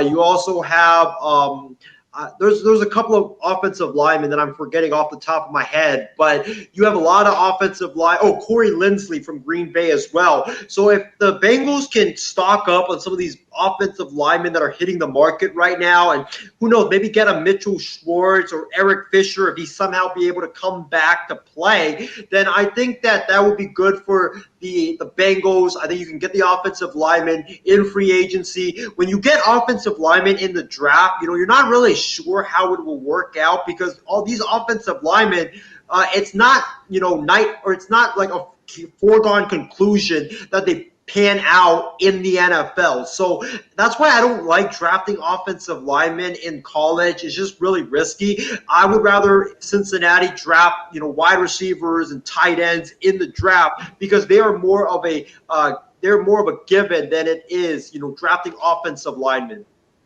So you think the Bengals will get an offensive lineman in the free agent market so that they can focus on other things in the draft? So do you see Jamar Chase from LSU joining his buddy Joe Burrow with the Bengals at the 5th pick in the draft? Ooh, you know, I would say I'm going to go with yes. I think that Jamar Chase goes with Joe Burrow. They have a connection there from their days at LSU. And Joe Burrow is your franchise quarterback. You know, you got to get him what he wants so he can be successful. So I think, you know, that just makes a lot of sense with Joe Burrow. You need wide receiver help. And Jamar Chase, he's the second best wide receiver in the draft outside of Devontae Smith. So Devontae Smith, I think, will be gone by the time the Bengals pick. If he's available, you got to pick Devontae Smith. But if you know, Devontae Smith is gone, Jamar Chase is this guy that you definitely have to draft in the draft. Oh, absolutely. You're absolutely right about that because I think that the Bengals, they're going to be pretty good next year, but I don't see them not now competing for that division title. I think next year they're going to need one more year of rebuild, and I think by 2022, I think they're going to be good to go. They're going to be Super Bowl contenders by the following year. I think they need to focus on the defense as well because the defense last year was an atrocity. Their defense gave up, I believe, like 27 points a game, and you just can't have that to be able to win in the NFL. They were also one of the worst pass rushing teams in the NFL, and you got to get after the quarterback, especially in that division with Lamar Jackson and Baker Mayfield and Ben Roethlisberger. You have to get after the quarterback to be able to win in the NFL. So they got to get a couple of pass rushers. They got to get some secondary help as well and some linebackers to go along with the offensive line and the wide receivers. Yeah, absolutely. The Bengals defense needs that. I mean, Geno Atkins is fine. I don't have a problem with him, but I want them to do a little bit more on the defensive side of the ball. I think the offense of the Bengals is going to be fine, but is Zach Taylor in danger of losing his job? That's the question that everyone wants to know. I kind of think that you got to give it time with Zach Taylor, because I think Zach Taylor is the right coach for Joe Burrow, but it just wasn't his fault for why Joe Burrow got hurt. But I just think that I think Zach Taylor kind of changing up his coaching staff is going to really help Zach Taylor help utilize Joe Burrow better. I disagree. I don't think Zach Taylor, my apologies, is the right coach for the Bengals. I think that the guy the Bengals need to get is Joe Brady, who turned around Joe Burrow's career at LSU. Joe Brady, he's now the current offensive coordinator for the Carolina Panthers. And he and Joe Burrow, they have a special connection. He designed an offense that was perfect for Joe Burrow, that helped Joe Burrow have a magical season at LSU that led them to a 15-0 record and a national title. I think he would be a perfect fit with Joe Burrow on the Cincinnati Bengals. And I was surprised that they didn't fire Zach Taylor to get Joe Brady, considering the fact that Brady was one of the hottest offensive coaches on the market this offseason. So I think that, if next season doesn't work out with the Bengals, and let's say the Bengals go like 5-11 or even 6-10 and they have a losing record, then I think they'll fire Zach Taylor and get Joe Burrow his offensive coordinator that he played under at LSU. That would be something special. But give it one more year with Zach Taylor, but I'm going to have to put him on the hot seat when the season starts just because I just don't know if he's the right coach. I don't think he is, just because I think that his offense is kind of too hard to learn for Joe Burrow. But I do think Joe Burrow next year is going to have a tremendous year. And also, I think, I read somewhere, I think it was Sports Illustrated, they came out with an article as well, that, a lot of the Bengals players, they were not happy with Zach Taylor's coaching style. They felt like Zach Taylor was treating them like college kids. And, when you're in the NFL, you can't treat players like college kids. You have to treat them like grown men. And that's going to be a problem that Urban Meyer runs into with Jacksonville. We'll see if he is able to get through that. But Zach Taylor, with the way he coaches and the fact that the players just don't like him, that's already a problem from the start. You have to be able to be successful. You have to have the whole locker room united and behind your head coach. If the locker room is fractured and they don't like your head coach, you're like on shaky ground to start the season already. So the Bengals, they got to fix that relationship between the head coach and the locker room. Absolutely. Now let's go to the Cleveland Browns. So do you think Odell Beckham Jr. gets traded? My answer to that, I'm going to say no, because he's just coming off a torn ACL. And I do think that this Cleveland Browns team is going to be so much fun to watch next season. Yeah, I don't believe he gets traded because, like you said, he's coming off a torn ACL, and the Browns, they owe him a lot of money, and other teams aren't going to be able, or they're not going to be willing to give up a lot of assets for him without knowing how he is post-ACL. So there's just a lot of hurdles for the Browns to overcome to get good compensation for Odell. Unless they want to trade Odell for like a 5th-round pick, then they're not going to get rid of him. But yeah, I don't see that Odell getting traded this offseason. What do you think of the Browns? Do you think that, to me, they're my early favorite to win the AFC North because I really liked what Kevin Stefanski did. He was 10 times an upgrade over Freddie Kitchens. Freddie Kitchens was atrocious as a head coach. Oh my God. I thought that when Freddie Kitchens was going to coach the Cleveland Browns, I thought he was just going to utilize Baker Mayfield. Baker Mayfield likes Freddie Kitchens, but Freddie Kitchens was just not the right fit in Cleveland. But I feel like that the defense of the Cleveland Browns is very scary with Myles Garrett, and I think that the Cleveland Browns offense is going to be the reason why I think they're going to win the AFC North, and I think it's going to be by one game over the Baltimore Ravens. Low roll. First of all, about Freddie Kitchens, I think you and I could have coached better than Freddie Kitchens did in Cleveland. That's how atrocious Freddie Kitchens was with the Browns. But about the Browns, I think they will win the AFC North. In fact, I picked them to win the AFC North this year. I was off by one game, but I definitely love what Kevin Stefanski did in Cleveland this season.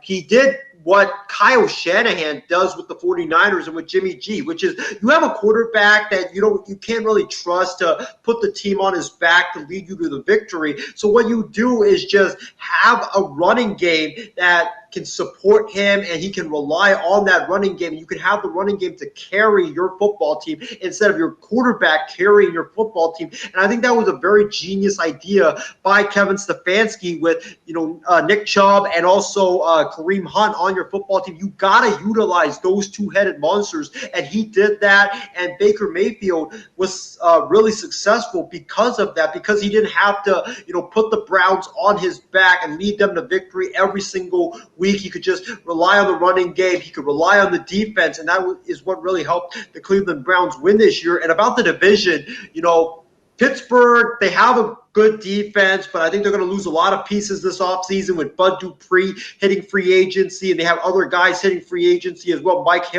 Hilton, that they're going to lose those two guys, and that's going to be major losses for that defense. And then on the offensive side, they're going to lose Juju Smith-Schuster and James Conner because I don't think they have the money to be able to pay those two guys. So with the Pittsburgh losing those four guys that are integral to their success, I think that it's just going to really set them back. Baltimore, I've never been a believer of Lamar Jackson. I don't think that you can win in this league by just running the football. You have to have some sort of passing game to be able to threaten teams in the NFL. And, their defense is good, but they did lose a couple of pieces. And the Browns, they just look like the more complete team. They have a running game. They have a passing game. They have that great defense. And they have a great coaching staff as well. So they got a complete team. That's why I got to go with just the more complete team in the AFC North, and that's just the Cleveland Browns. And I got to say the Browns, I think, are going to win the division next season. They are. I 100% believe in that team. But I do like Baltimore. Don't get me wrong. I like Lamar Jackson. But do you think the Ravens are going to extend Lamar Jackson? I think Lamar Jackson had an MVP season in 2019. 2020, he kind of took a step back, but he played well down the stretch. But I do think that what is going to help the Ravens succeed in this division, I think they got to get one more receiver to go with Hollywood Brown. Yes, I agree. I think they definitely need to get one or two more wide receivers to upgrade that wide receiving corps. But about the Ravens, extending Lamar Jackson, I believe the Ravens right now are in a very tricky dilemma because on one hand, Lamar Jackson's a franchise quarterback. He's done outstanding things for you.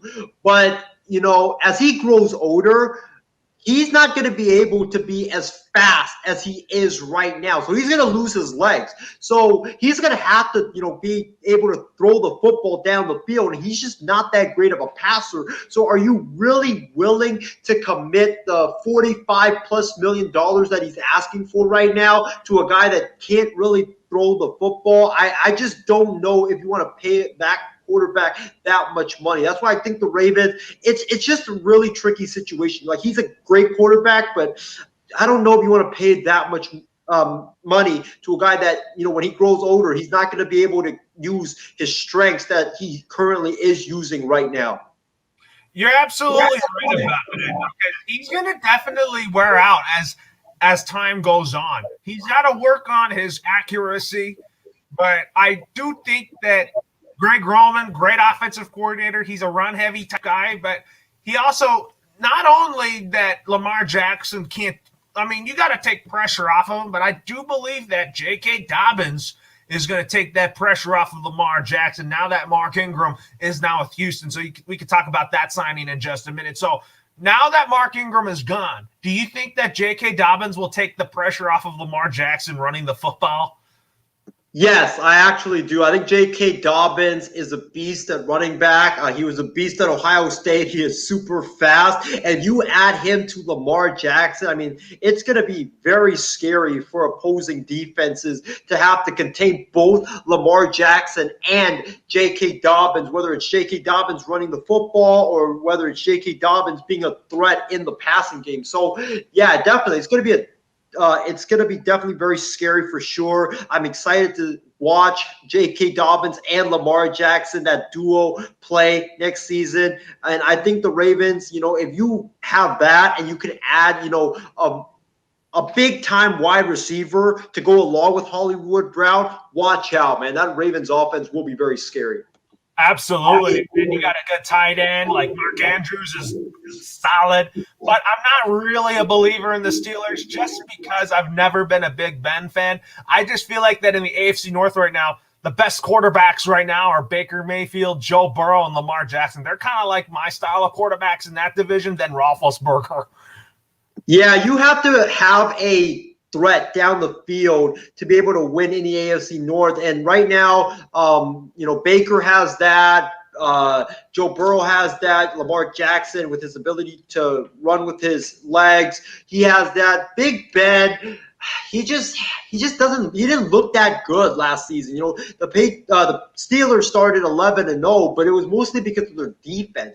Big Ben, all he did was just game manage and just didn't lose the game for the Pittsburgh Steelers. That's how the Steelers won last season. Plus, they had a very easy schedule to begin with. So, yeah, I agree with you. I'm not a big believer of Big Ben. I think Big Ben, unfortunately, this is going to probably be his final season in the NFL. It's been a great pleasure watching him and his career. But, yeah, he's got to hang it up after this season. Absolutely. I mean, he's never been an elite quarterback in my eyes. How he got to the Steelers to the Super Bowl was his defense and his receivers did their job. It was not on him.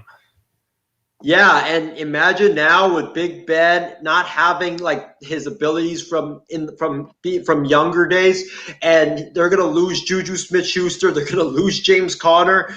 You're going to have to rely on Chase Claypool. You're going to have to rely on Eric Ebron, who drops the football like heck.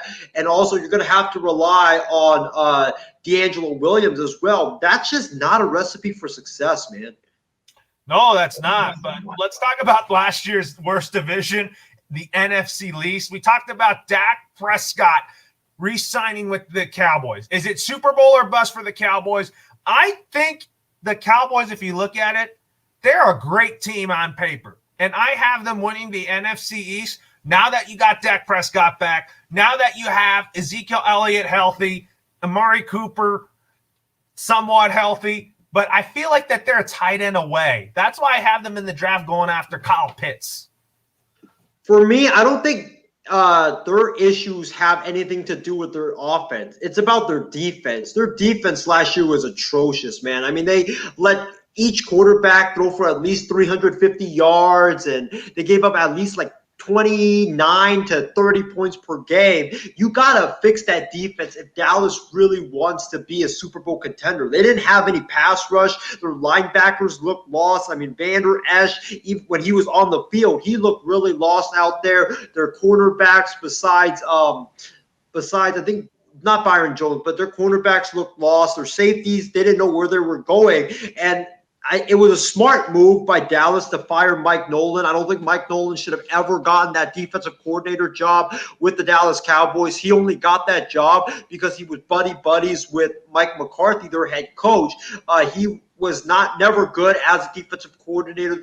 The last time he was a defensive coordinator, the Atlanta Falcons, they finished 32nd in total defense in the NFL. So he should have never gotten the job. I like the fact that they went with Dan Quinn, who's an aggressive, blitz-heavy defensive coordinator who's ran great defenses in the past. But my question about Dan Quinn is, was he only a product of the Seattle system? Because when he was with Seattle, he was great. But when he was in Atlanta, the Falcons kept drafting defensive linemen. They kept drafting linebackers. They kept drafting like safeties and corners. They kept drafting defensive pieces, but their defensive players could never develop. They could never put together great defenses in Atlanta. So I'm just worried that Dan Quinn, the reason why he was so successful is kind of like Frank Vogel with the Lakers, where he just has so much talent to work with right now. Yeah, that's a good comparison right there. I mean, Dan Quinn's a great defensive coach. I just felt like that during his time in Atlanta, he never got to develop those defensive pieces like Ricardo Allen, Keanu Neal. Those guys are probably not going to be part of the Atlanta Falcons next year. He has a defense to work with. I think he's going to do a good job turning around that defense and making it tops in the league. I know they can be good on defense. They got to re-sign Aldon Smith for sure. He was a game wrecker for the Dallas Cowboys on that defensive end, and the Dallas Cowboys already they weren't really that good rushing the quarterback. And if you lose Aldon Smith, who is your best pass rusher, you're back to square one in terms of looking for one or two pass rushers to upgrade your football team.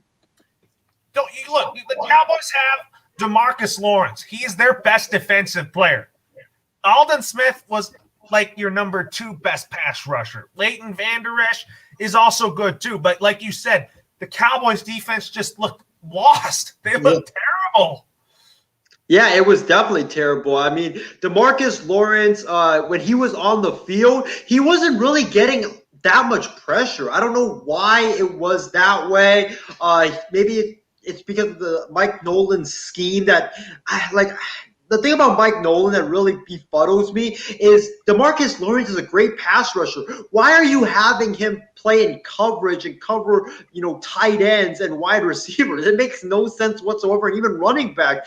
So I think with Dan Quinn coming in, with his blitz-heavy style and him making DeMarcus Lawrence coming back as a blitzing defensive lineman, I think that would be great for DeMarcus Lawrence. I think the Cowboys, what they need to address this free agency is they need to address their defense. But I also think they should draft Kyle Pitts in the draft just because I didn't see a lot of production in their tight ends. Yeah, they didn't really get that much production from their tight ends. I mean, Dalton Schultz, he wasn't really that good. Blake Bell, not really that good as well. So Kyle Pitts, he would be a monster for them. He can catch the football. He can block as well. He's one hell of a receiver. You add that to Amari Cooper, CeeDee Lamb, Ezekiel Elliott running the football, Dak Prescott. I mean, the Cowboys offense would be scary, scarier than it is right now, but it's just all about that defense. How that defense plays will dictate how the Cowboys go next season. Absolutely, I agree. But I expect them to address their defense in the draft as well as tight ends. Let's talk about the team that has a lot of cap space, but a team that was not expected to win the division.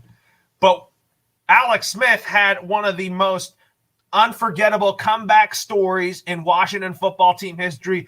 Where do you think they stand in this free agency? Do you think that now that they don't have Alex Smith anymore, do you think that they're going to draft a quarterback now? Do you think that's probably their biggest need? Yeah, I think their biggest need is a quarterback. I was actually thinking that Cam Newton would go to Washington because that's a logical option for him. He played there under Ron Rivera and their offensive coordinator, Scott Turner, so it made a lot of sense. But now that he's back in New England, I don't know where Washington goes at quarterback. I could see maybe Deshaun Watson if they make him available. They can fit his contract in their payroll with all that salary cap that they have. Plus, they have so much draft picks as well. Russell Wilson, that is also out there. They could fit that contract in their payroll as well. They also have the assets to do it. Plus, imagine Russell Wilson with, Terry McLaurin and that defensive line. I mean, they would be, not only winning the division, I think the Washington football team might be a Super Bowl contender with Russell Wilson as their quarterback. That's just how good Russell Wilson is. But the Washington football team, they definitely have to address the quarterback position. You can't go into next season with Kyle Allen or Tyler Heineke as your starting quarterback if you want to win the NFC East and also go deep into the playoffs. Absolutely, I agree. You cannot rely on Kyle Allen or Taylor Heineke to get the Washington football team to win the division. They're good backups, don't get me wrong. But I just feel like that drafting a guy like Kyle Trask, do you think Kyle Trask would be a potential fit for the Washington football team?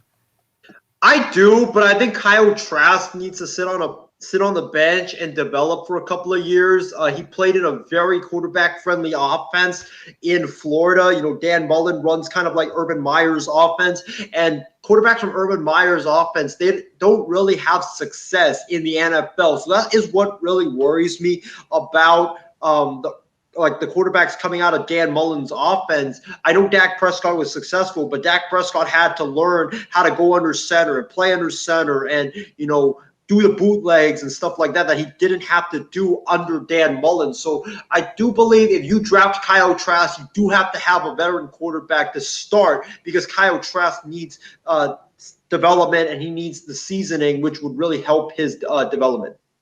Absolutely, I think that could go, but I kind of want to see Washington get a quarterback that's day one ready. It could be Kellen Mond from Texas A&M. I think that they should look at him too. Oh yeah, for sure. I think Kellen Mond is.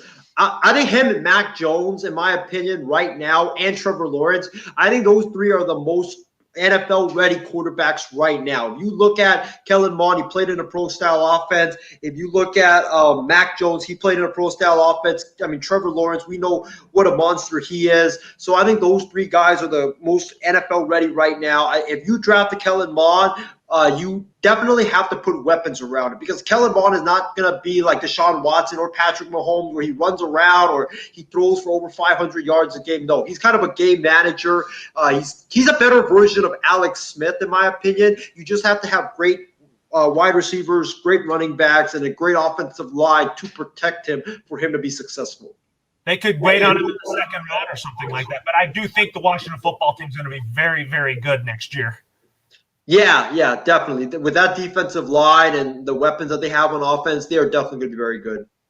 I think they're going to use that money to get more offensive pieces. I think they should go after Kenny Golladay. I mean, Martin Mayhew has some Lions connections there that he can get his resources from. I think that defense of the Washington football team is going to be very scary with Chase Young, Jonathan Allen, Deron Payne.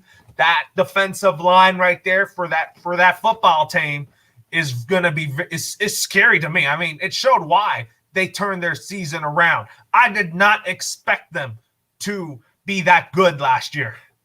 Oh, yeah, me either. I thought that – I mean, I knew their defensive line was going to be good because you had Montez Sweat, you had Jonathan Allen, you had Chase Young, you had all those big-name guys on the defensive line with Ryan Kerrigan as well. I knew their defense was going to be good, but I thought their offense was going to be a problem because I didn't trust Dwayne Haskins.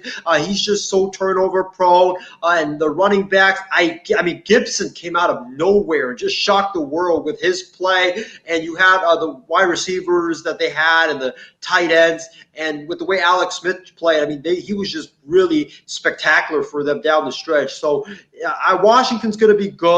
As long as their defensive line stays healthy, they will be fine. But they definitely got to address that quarterback situation. They do have to address that quarterback situation. You're absolutely right. But also, speaking of which, Stephen A. Smith, if the Cowboys don't make the playoffs, I'm telling you, Stephen A. Smith is going to laugh. And do we want to see him laugh at the Cowboys? Maybe so. Yes, definitely, because he's very entertaining. And every time the Cowboys lose, I just go to Stephen A. Smith's Facebook page or Twitter or whatever, or tune in a First Take the next morning and just watch his reactions. They're hilarious. I love his reaction every time the Cowboys lose. He hates the Cowboys. He's a Steeler fan. He just always laughs when the Cowboys lose. And I'm like, Cowboys are playing on prime time. If the Cowboys lose, then Stephen A. Smith is going to go bananas. Oh, yeah, man. I can't wait for Stephen A.'s reaction. I mean, did you see his reaction, I think, when Dak Prescott signed the contract and he was saying, like, heck no, the Cowboys aren't going to win the Super Bowl with Dak Prescott or something. It was hilarious. He's so funny that way, but I just don't think Cowboy fans really like Stephen A. Smith. No, I think he's the number one enemy in Dallas. Yeah, he always gets booed, but I can't wait for when next football season starts so that I could see I could always share his reaction about the Cowboys losing. Yeah, for sure, man. They're hilarious. He's so fun. I liked his last video when the Cowboys lost to the Giants. That's a team we're going to talk about next. When and Jason Garrett and that Giants coaching staff ended the Cowboys season. Oh yeah, I saw that one. That one was like one of his best videos yet. I like that one, but I also like the one that when the Rams beat the Cowboys. My personal favorite is when I believe the Cowboys beat the or no, the Packers beat the Cowboys in the playoffs with Dak in Dak's rookie year, and he came out dressed in like a Packer gear, and I think that he was like celebrating backstage with some of his ESPN coworkers. That was hilarious. Yeah, He was like giving high fives. He was like, "Yo, how about them Cowboys?" He laughed so hard. Yeah, I know that was like my Videos personal when the Cowboys lose. They make me laugh. Oh yeah, me too, man. It's like his videos are just so golden. Let's talk about the Giants. I mean, the Giants last year, they played very good down the stretch. I kind of think the Giants in about 2 years, they're going to be very good, but I do like Daniel Jones. Well, how about Daniel Jones? I think that he's a good quarterback, but I don't know if he can be successful in New York just because I think Joe Judge, him and Jason Garrett, they run a really run-heavy conservative offense. And when you look at Daniel Jones and when he was successful at Duke, he was great when you allow him to throw the football down the field and on play action. And the Giants, all they do is just hand the ball to Saquon Barkley and have Daniel Jones throw short passes on third and manageable, like kind of like what the Patriots did with Cam Newton this past season. And that's why Daniel Jones didn't look that good last season. Last season. And Pat Shurmur, when he was the head coach and when he was the guy that was calling plays, he ran a more aggressive offense that allowed Daniel Jones to throw the football down the field. And he had 24 touchdowns and 10 interceptions. And last year in Jason Garrett's offense, he had 11 touchdowns and 12 interceptions in only 14 games played. So I think what the Giants need to do is they need to fire Jason Garrett and go get a more aggressive offensive coordinator that is a more aggressive play caller that will allow Daniel Jones to play to his strength and let him throw the football down the field. Well, the thing with the Giants is what they need is I think that they're going to keep guys like Evan Ingram, who's a free agent. I think they shouldn't let him go. I think that Sterling Shepard is probably their number one receiver at this point right now. And I think getting Saquon Barkley back is going to really, I mean, it's going to make the Giants offense very explosive. Oh, I definitely agree. I think you get Saquon Barkley back. Evan Ingram, I don't know who would bring him back. It depends how much money he's asking for. If he's asking for a lot of money, I would say, you can walk because he's been injury prone. And also when he's on the field, he drops a lot of passes. Like that's the thing I don't like about Evan Ingram's game is that he just has way too many drops to my liking. I think you can go out for either free agency or even in the draft, and you can get a better tight end that is better than Evan Ingram and also cheaper than Evan Ingram. So I think that's what the Giants should do. If I'm the Giants GM, that's what I would do. And I would also definitely give Daniel Jones, I would go out and get either one of the top receivers on the free agent market, or even if they're available in the draft, go get a top receiver for Daniel Jones because Sterling Shepard, he's not like a top wide receiver. He's not your typical number one. You got guys like Darius Slayton out there too. I think Darius Slayton, to me, I think what I saw from him, he kind of took he took a step forward. Yeah, he did, but I think that a guy like Kenny Golladay would definitely help the Giants. Juju Smith-Schuster would definitely help the Giants as well. And I think Juju could go to the Giants because I've been reading reports that Juju Smith-Schuster, even though he wants a lot of money, he wants to go to a big market and build his brand. And what better place than New York to be able to build your brand? And he would definitely help the Giants. He would take pressure off Daniel Jones. He would take pressure off Sterling Shepard. He would take pressure off Darius Slayton, and he would help them go to the roles that they're more comfortable in Sterling Shepard's case, being a number 2, and also Darius Slayton being a number 3. Speaking of which, of the Giants, here's a joke. Joe Judge is not related to Yankee star Aaron Judge. Hey, who knows? Maybe they are. Who knows? But it's the same last name. They both have the same last name. But speaking of which, do you think with Leonard Williams getting franchise tag, do you think the Giants will end up reaching a long-term deal with him?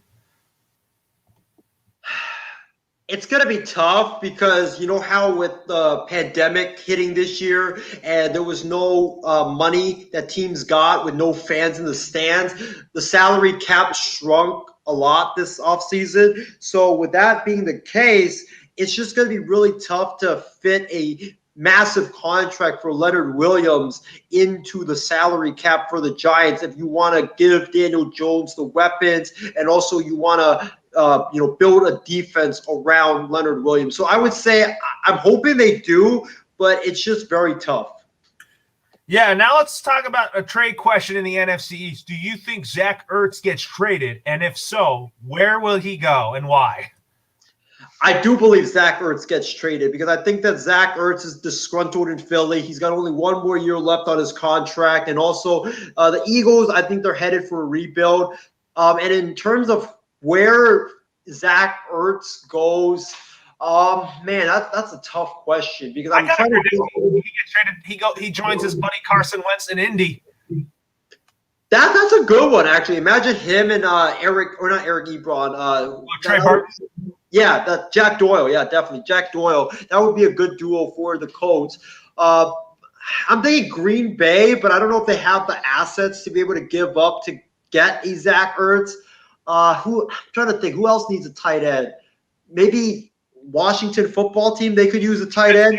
Division or something like that. But yeah, I think that Zach Ertz will probably get released or something like that just because I think the Eagles want to save some money. Yeah, I could also see that because I think he's making a lot of money right now. I think it's like $16 million a year. So I just think with the current market we're in, I just don't see a lot of teams trading up or trading picks to get Zach Ertz and incorporating his salary into their salary cap. I think he's going to get released by the Eagles, and I think Zach Ertz is going to join Carson Wentz with the Colts. I think that's going to be a good situation for him. And I think the Eagles are going to continue to build around Jalen Hurts, which I've always liked Jalen Hurts. I've seen him in Alabama. He's a good quarterback. He's kind of like Lamar Jackson in a way that he can run the football. But like you said, that offensive line for the Eagles is atrocious, and he's going to be running for his life. Yeah, for sure. Like that, thank goodness he's mobile because if he was a stationary quarterback like Carson Wentz was, I mean, he would be getting hit like even more than Joe Burrow did in Cincinnati. So thank goodness that he's mobile. And also to, Carson Wentz, I think he could get released, but I'm really afraid that if he gets released, because I know he wants to win, he's made a lot of money throughout his entire career. I'm afraid that if he gets released, he might want to join up with Tom Brady in Tampa Bay and make that Buccaneers team even more lethal than they already are. You're talking about Zach Ertz? Yeah, Zach Ertz. If he gets released in that trade. Well, the thing with the Buccaneers, they got Gronkowski. They got O.J. Howard coming back healthy. God almighty, he's got to stay healthy. But with the Eagles, you think that now that they released Deshaun Jackson, do you think that Jalen Reagor could take that next step? I think he can. I mean, when healthy, he's really good. I think he can too, but again, it's about his health. Like he can't keep, getting injured and staying off the field. So I got to see how he progresses, this offseason.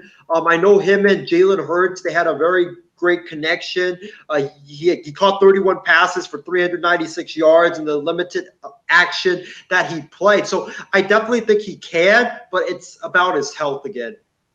Yeah, it is about his health. You're absolutely right about that. But also, let's talk about guys that are getting old in the offensive line. I wasn't shocked that they kept Jason Kelce. I think Jason Kelce's like a good mentor to these young and up and coming offensive linemen. I think he's probably going to play 2 more years or something like that because he's getting old. But I think that the Eagles need to not keep Jason Peters, please. Yeah, I don't keep Jason Peters. He's, I think, 39 years old right now.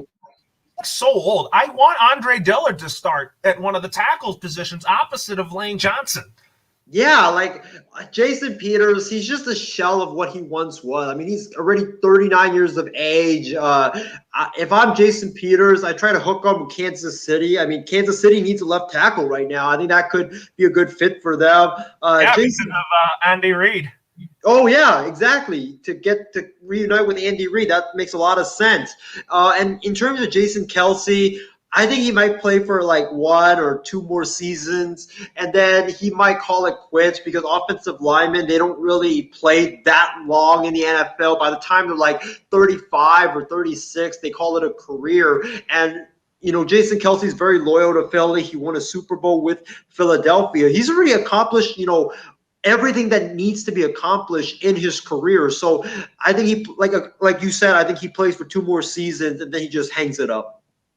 Oh, absolutely. But what about this pick for the Eagles at 6? What if they get Micah Parsons? Would he be a good fit for that linebacking core? Yes, for sure. They need a linebacker on that defense. That defense last year, they were not as bad as the Cowboys, but they really looked kind of lost on that defense, especially the linebackers. And Micah Parsons, he would be a great fit for Philadelphia. On their defense, and he would add the explosion that Philadelphia needs on that defense right now. He would, absolutely. But also, Howie Roseman does not know how to draft receivers or defensive backs, secondary. But I feel like Howie Roseman's a puppet. If he fails this season, I have a gut feeling he is going to get fired out of Philadelphia. I really want him out of there. I really hope that he does too, because he's a puppet. Also, Nick Sirianni, their head coach, he's a puppet as well. I don't believe that they hired him, to give him full control of everything. I just think that he's a puppet for the front office, and it's never good when you're hiring puppets.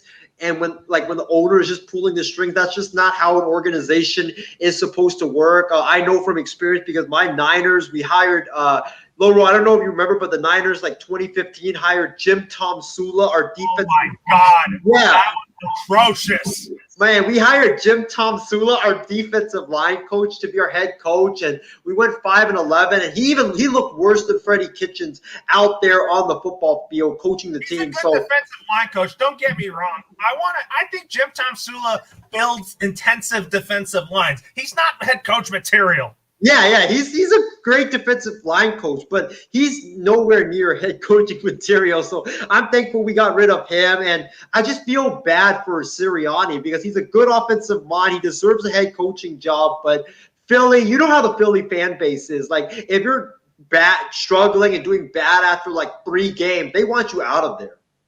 The fan base is atrociously bad. Yes, totally agree with you on that. That's why I think the Eagles probably won't be that good, but I do think Sirianni is going to do the best he can. I think he's going to do a great job. I think he will do a good job, but it's about Howie Roseman and what kind of pieces that he gives Nick Sirianni to coach. The thing is, Jeffrey Lurie will not want to fire Howie Roseman because Howie Roseman is like a son to Jeffrey Lurie, and I think that's just a puppet to me. I have a bold prediction that I think if things go bad in Philly, like a lot of people are predicting, I don't think Howie Roseman will get fired because I think that Jeffrey Lurie thinks in his mind that Howie Roseman was the primary reason why they won the Super Bowl, which I think is ridiculous. But I think that Nick Sirianni could be one and done in Philly because I think right now he's the puppet, and you're going to need a scapegoat if things really go bad in Philadelphia. He could be a one-and-done coach. I don't like that move, one and done. I'm not a fan of it just because I feel like that you need more time to build your program. Look at the Browns, for example. Freddie Kitchens was a given one and done. And I was like, that's okay. Yeah, Freddie Kitchens, Jim Tom Sula, they all deserve one and dones because they look really bad out there coaching the team. But, I agree with you. Typically, you got to give a coach at least a couple of seasons. I say 3 seasons to get his players in and to incorporate the system and let those young players that he brought in to develop on that team and become good players. We'll see what type of job Sirianni will do, but I'm not sure if he's going to call plays or not. But we'll have to wait and see. But with Green Bay's situation now, do you think that the Packers should either sign a receiver, or do you think they're going to draft a receiver to go Javonte Adams? I really want to see Aaron Rodgers go back to the NFC Championship game, because I think third time's the charm for him. I believe that they're going to draft one, because I think a lot of these wide receivers on the free agent market, they're going to demand too much money. And then what's end up going to happen is Green Bay just doesn't have the cap space to be able to pay all these guys to be able to land one of these guys. So I think the draft is the route that Green Bay goes. You can right now. Do you know what Green Bay is drafting right now? They're like 30th. Because they lost to the Buccaneers in the NFC Championship game. That defense wasn't that good. Yeah, I don't know if you can get the best wide receivers in the draft at 30th. I don't know who you can get. I don't think you can get someone really that good. So I would say draft a wide receiver, but if I'm Green Bay, I would go defense, because I think defense is one of their major issues. I think their offense is fine. Oh, absolutely. Yeah, I love watching that offense with Aaron Rodgers. And do you think Aaron Jones will stay a Green Bay Packer? No, I think he leaves. I think he goes elsewhere to Miami, who is desperate for a number one running back, and they're going to pay top dollar for a number one running back, because Green Bay's they're too salary cap strapped. And they don't have the money to give Aaron Jones the type of contract that he wants. And I think Green Bay's just reluctant to give him like 15 to 17 million because running backs, they don't really age that well. The thing is, Green Bay has a lot of money locked in on Aaron Rodgers. There's no way in the world that the Packers would get rid of Aaron Rodgers. Absolutely not. Yeah, exactly. You're not going to get rid of Aaron Rodgers because he's making that much money. That's the problem why the Packers have struggled, is because he just makes too much money. You can't pay for the pieces around him to improve the team. And now with Aaron Jones leaving, that's a big loss for the Packers. You're going to have to rely on Jamal Williams to carry that load in the running game. So I don't know. A.J. Dillon, too. I mean, yeah. Not bad of an option, too. He's not that bad as well. So I do think they let Aaron Jones go. They just have a lot of running backs at their disposal. And with Matt LaFleur's offense, he runs a Shanahan-type system. And if you look on that offense, with the Shanahan offense, any type of running backs, you just put them in and they can be successful. Just look at Raheem Mostert. I mean, the guy wasn't a guy that anybody knew of, and Kyle Shanahan inserted him into the 49ers offense, and he became a star and had like 4 touchdowns in the NFC Championship game. So I think you could put a Dillon, you could put Jamal Williams, you could put anybody in that offense, and I think they would be successful running the football. Absolutely. But also, going back to the Giants, what did you think about the Giants keeping Nate Solder? I like Nate Solder during his time as a member of the New England Patriots, but is he really a fit for the Giants? I don't think so. He keeps getting hurt and all that, but I think the Giants should be better off without Nate Solder. Yeah, I think they should have cut him. He's just been getting really hurt.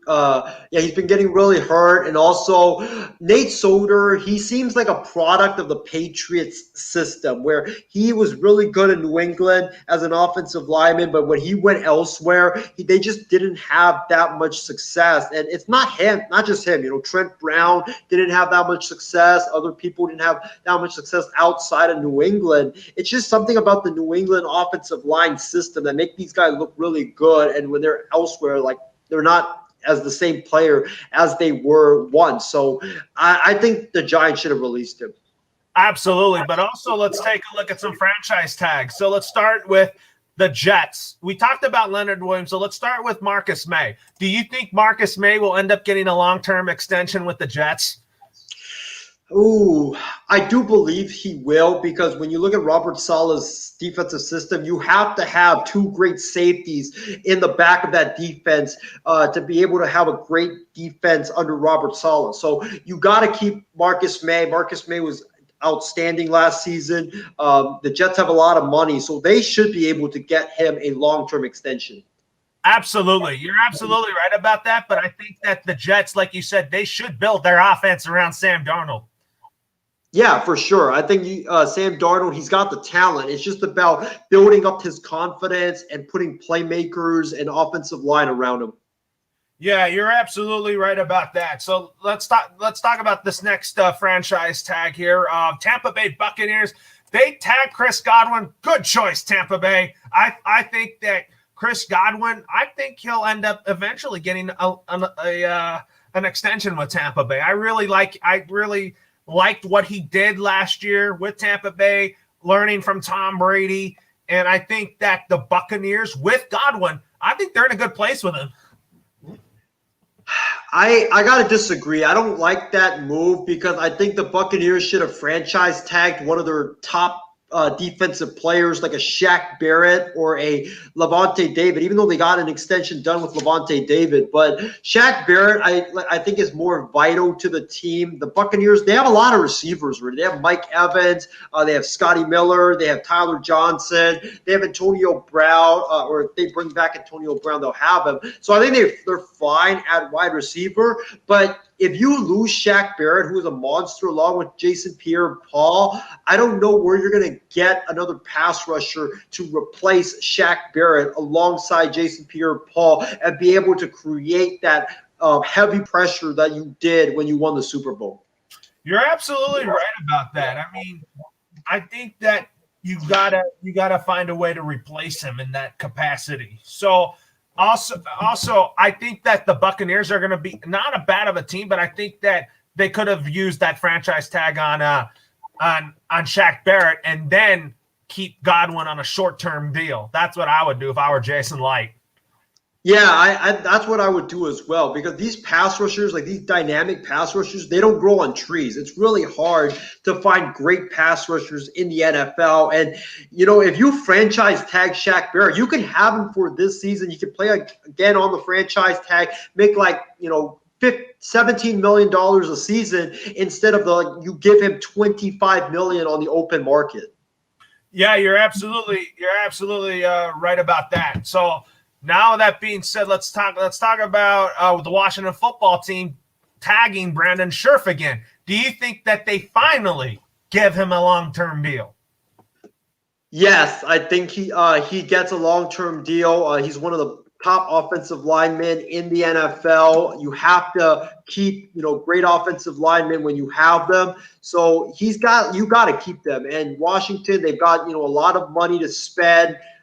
In free agency. He's only 29 years of age, so maybe you can give him like a 4 or 5 year contract, and he'll be a guy that you can put there to protect whoever your franchise quarterback that you choose to be, either in the draft or free agency. Oh yeah, you're absolutely right about that. I mean, it's a good prediction there. But now let's talk about the Patriots not tagging Joe Thuney. Where do they go from there with offensive line? I kind of think you got to move Isaiah Wynn in the interior. I was surprised by that move because I really thought that the Patriots would tag Joe Thuney simply because, their offensive line, they need a lot of help over there. And, I mean, right now you have Trent Brown. He's coming back. Marcus Cannon, I believe, is still on the team as well. So, I don't know. It really befuddles me that Joe Thuney wasn't tagged. I think he was one of the best, offensive guards that they had, and I'm surprised that they didn't tag him. Yeah, I'm surprised that they didn't tag him either. But you know what? I think Bill Belichick's probably going to want to move off of him. I think that he probably should go to the Miami Dolphins because of Brian Flores. Yeah, I could see him ending up there in Miami because of Brian Flores. Also, watch out for Cincinnati because Cincinnati, they need offensive linemen. They need all the offensive linemen they can get, and they definitely would be able to use Joe Thuney with Joe Burrow. All right. Okay. So now let's talk about the New Orleans Saints safety, Marcus Williams. Did you think that was a good choice for the Saints to tag Marcus Williams? Yes, because the New Orleans Saints, they have had a really good defense the last several years. And if you want to compete right now in the NFC South with the guys like Brady and Matt Ryan and whoever comes in for the Panthers to be their quarterback, you got to have a great defense, especially a secondary, to go along with these top receivers. So Marcus Williams, he's only 24 years of age. He's a really good safety. You can't let those guys get away. And I think New Orleans, they made a smart move by giving him the franchise tag. Absolutely. That was a very smart move there. And let's stay in the division and talk about the Carolina Panthers tagging tackle Taylor Morton. Do you think that this move was good because you think that the Panthers are going to draft their quarterback in the future? And I think that Teddy Bridgewater is not going to start week 1. Yeah, about the move, I thought it was a great move. You had to tag him. There was no way you're letting Taylor Moton get to the free agent market. You can't lose an offensive lineman like him. He's been one of the best tackles in the NFL. The last couple of seasons, he's been outstanding, and you got him in the second round. He's only 26 years of age. He's very young as well. So you got to keep those players on your football team, and I think the Panthers made a smart move, and you got to protect whomever is that quarterback that you bring in as your franchise quarterback, so he doesn't, have the same fate as Joe Burrow did, where you brought him in, you didn't have any offensive linemen, you threw him to the wolves, and Joe Burrow suffers a torn ACL. So it was a smart move by the Panthers. And as far as what was your second question, Loro? That was the question I had, but also we're going to get to the Denver Broncos tag and Justin Simmons in just a minute. So what do you think about Justin Simmons? What do you think about Justin Simmons getting tagged? Do you think that the Broncos finally get something done for him? Yes, I think he's a perfect fit for Vic Fangio's defense. You look at their defense.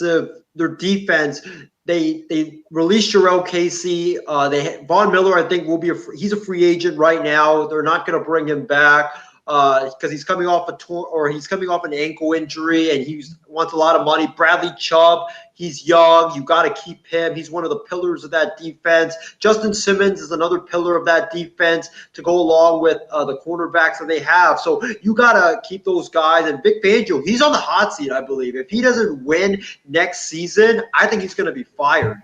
So you got to keep him. He's a guy that can help you win. And if I'm the Broncos this offseason, forget, going after, I know quarterback's a big issue for them, but I would go after defensive players because you have Bradley Chubb, you do have Justin Simmons, but you need help in terms of cornerbacks and also some safety help to go along with Justin Simmons, because Kareem Jackson, he wasn't that good last season.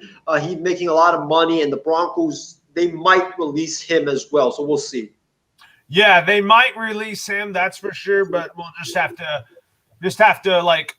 wait and see. But with that being said, let's kind of talk more about the Chargers. Now that they released Casey Hayward, do you think that gives them enough money to keep both Hunter Henry and also Melvin Ingram?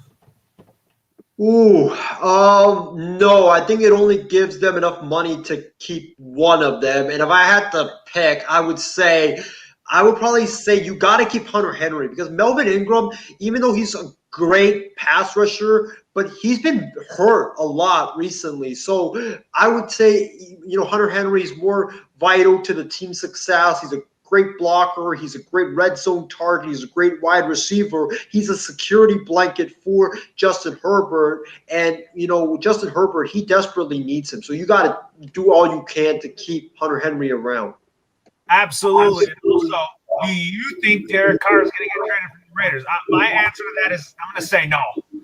I agree. I don't think he's going to get traded. Derek Carr, each and every year, there's just been so many rumors coming out that John Gruden doesn't like him and the Raiders are going to trade him. But all these rumors end up being BS, as he's always on the Raiders year in and year out. And if you look at John Gruden and Derek Carr's relationship, yes, they might, fight or not fight, but argue on the sideline. But that's a typical quarterback and coach, just, arguing and wanting to be at their best in competition. So I don't really read that much into it. I think Derek Carr is going to be the Raiders quarterback moving forward. I think he is. I agree with that 100%. But also, you think that you think that the Raiders could be – do you think the Raiders, what they need is – do you think they need to improve on that defense? Their defense, to me, is atrocious. Yeah, I agree, man. That defense was garbage last season. I mean, just look at that. You remember that play against Miami, right? That final play where Ryan Fitzpatrick just threw the ball up in the air, and somehow, some way, that receiver for the Dolphins got wide open. I don't even know how that can happen in that situation. But yeah, that defense, that's been their Achilles heel the last couple of years. Their offense has been great. It's just that their defense is the problem. And ever since they traded Khalil Mack, they just haven't been able to find a dominant pass rush. I mean, they had Cleveland Farrell. He hasn't really worked out. Max Crosby, they found him, but he's like the only dominant pass rusher on their football team. And if you look at their linebackers, I don't really like their linebackers. I think they can get better in that area. Their secondary with Jonathan Abrams and all those guys. I like Abrams. I think he can be a pillar for that franchise on the defensive side of the ball, but they got to get better cornerbacks as well as better defensive line to help the Raiders contend if they want to make the playoffs. You're absolutely right about that, because I think that the Raiders need that, but I don't think their offense is the issue. I agree. You got Carr, you got Josh Jacobs, you got Darren Waller. I think Henry Ruggs, to me, is going to be electric out on the football field. But I think that the Raiders, they just need to fix that defense. I like Mike Mayock and his draft style approach. I think that's good for the Raiders. But I just think that the Raiders, to me, just need to learn how to not blow leads, not blow records. But I just think, to me, I felt like that the Chiefs, they could have gone 16-0 if they didn't lose to the Raiders back at home back in week 5. Yeah, for sure. They definitely could have gotten 16-0, but once they realized, that was out of the picture, they just sat their starters for that final game against the Chargers and just purposely lost that game. Yeah, you're right. They didn't need to do that. Yeah, definitely. They didn't have to. But I just felt like they did that just so that you protect Patrick Mahomes' health. Yeah, for sure. You don't want Patrick Mahomes, getting hurt and missing the playoffs on a meaningless football game.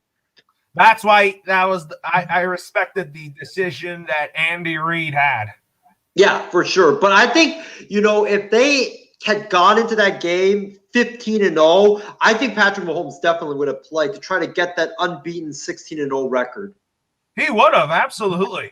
But with that being said, where do you have Will Fuller going? Do you think he stays in Houston? Because I think Deshaun Watson's going to want Will Fuller back. He loves Will Fuller. And also the reason why I think Deshaun Watson's going to stay in Houston is because he has a good relationship with Tim Kelly, the offensive coordinator.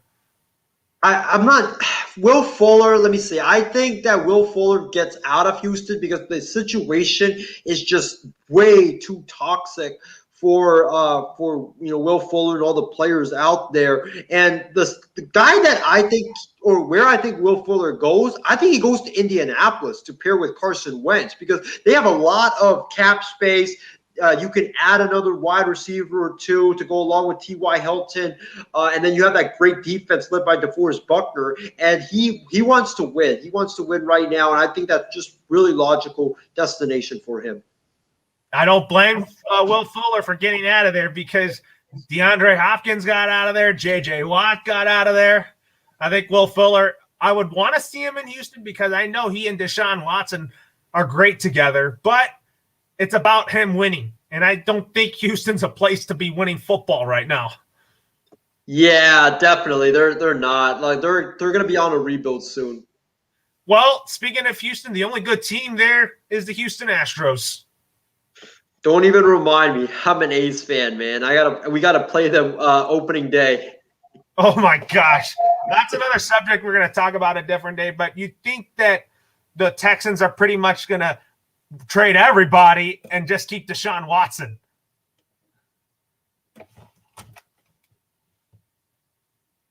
Sorry about that. I was muted. But yeah, I think they will just trade everybody and just keep Deshaun Watson just because that Jack Easterby guy, he seems to be the guy that's just really spiteful and want to, hold grudges and do really bad stuff to people. So I could see that being a situation. I think this Deshaun Watson situation drags on for many more months. Yeah, absolutely. But I think that this Jack Easterby thing is going to fall out for a long time. But also, but do you think that? I like the fit with Will Fuller and Jacksonville. I like it, but I would much rather the Jaguars get a guy in Juju I'm Smith. sorry, I meant Indianapolis. I beg your Oh, pardon. Indianapolis. Yeah, I like the fit. I like the fit because T.Y. Hilton, he's getting a bit older now. He's also injury prone as well. Will Fuller adds a deep threat to the mix. He's also adds a guy that can go over the middle and catch the football. So, yeah, it's a great fit with Carson Wentz. Yeah, so now that you have Anthony Costanzo retired, do you think the Colts are going to draft his replacement in the draft? Yes, I believe they will. Chris Ballard has done an outstanding job of drafting offensive linemen. They picked up Quentin Nelson. They picked up Ryan Kelly. He's just been outstanding drafting offensive linemen, and I trust Chris Ballard to be able to land an offensive lineman in the draft that will be really good for the Colts. I have them drafting Alex Leatherwood from Alabama. I think he could play left tackle. And then you pair him with Kelly and Nelson, but you got somewhat of an Alabama reunion in Indianapolis. But I do like Chris Ballard in that division when it comes to best GMs in the AFC South. It is Chris Ballard. Yeah, right now, like out of all the GMs in the AFC South, I think he's hands down the best GM. When you look at the GM like Trent Baalke, I mean, the guy, he was the one that ended the Jim Harbaugh era in San Francisco and really threw everything down the toilet. You look at, Chris Ballard, what he's done there. They have Nick Caserio now, but I think Nick Caserio is just a puppet for Jack Easterby. I think Jack Easterby is the guy that's really running the show in Houston. And then you look at the Titans with Robinson. I like Robinson. I think he's the second best GM in the AFC South, but Ballard's definitely hands down the best. I like Chris Ballard a lot. He knows talent. He drafts so well, and I wouldn't be shocked if the Colts even won the AFC South next year. But I'm on the Trevor Lawrence hype train. That's why I want Jacksonville to win the AFC South, and I think the Jacksonville Jaguars are built for success for a long time with Urban Meyer. Oh, for sure. The Jaguars, they're going to get Trevor Lawrence. I don't think there's any doubt about that. I'll be like really shocked if they don't. And then you have Trevor Lawrence, you have $100 million in cap space. And then you also have, I think, 11 draft picks as well. So the Jaguars, if they can hit on majority of those draft picks, they will be like really good. They'll have young, great players, as well as, free agents that they can splurge on. The Jaguars, they're built for success, and I wouldn't be shocked if the Jaguars go to the postseason in about a couple of years. What about this? What about Alex Smith being a backup quarterback to Trevor Lawrence? Because he knows Urban Meyer's system. Do you see Alex Smith joining the Jaguars on a short-term deal, not to start, but just to back up Trevor Lawrence and kind of mentor him? Yes, that's actually what I suggested back on Wild Sports Talk. I said that Alex Smith is going to go to Jacksonville because he has a relationship with Urban Meyer. He played for Urban Meyer, and he just makes sense. He's a great backup quarterback. He's a guy that's a great mentor, a great leader, and he'll be perfect for Trevor Lawrence.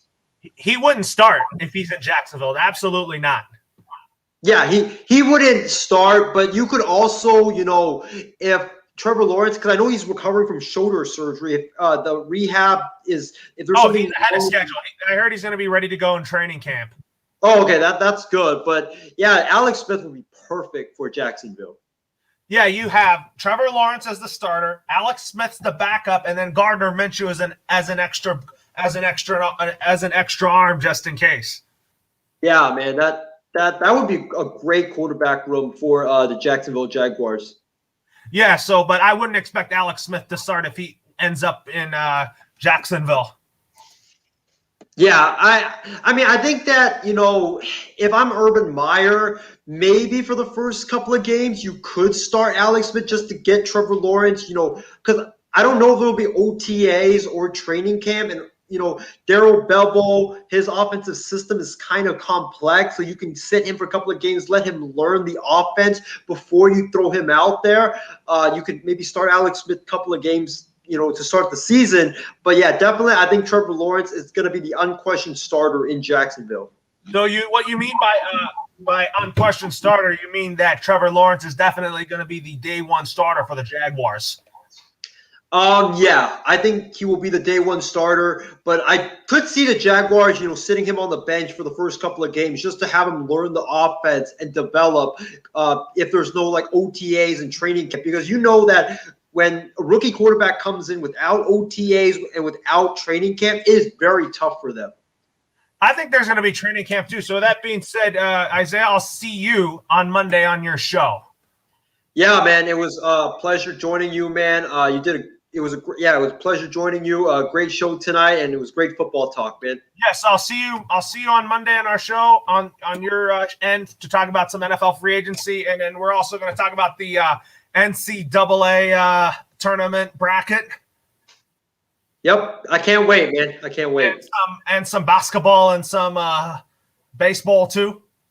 Yep, definitely for sure, man. I can't wait, man. It was a great show. Yeah, it was a great show today. Thanks everybody for listening. I'll share it definitely on my page, and it was. And get your popcorn ready for some NFL free agency, guys. Starting on Tuesday. Yes, sir, man. Yes, sir.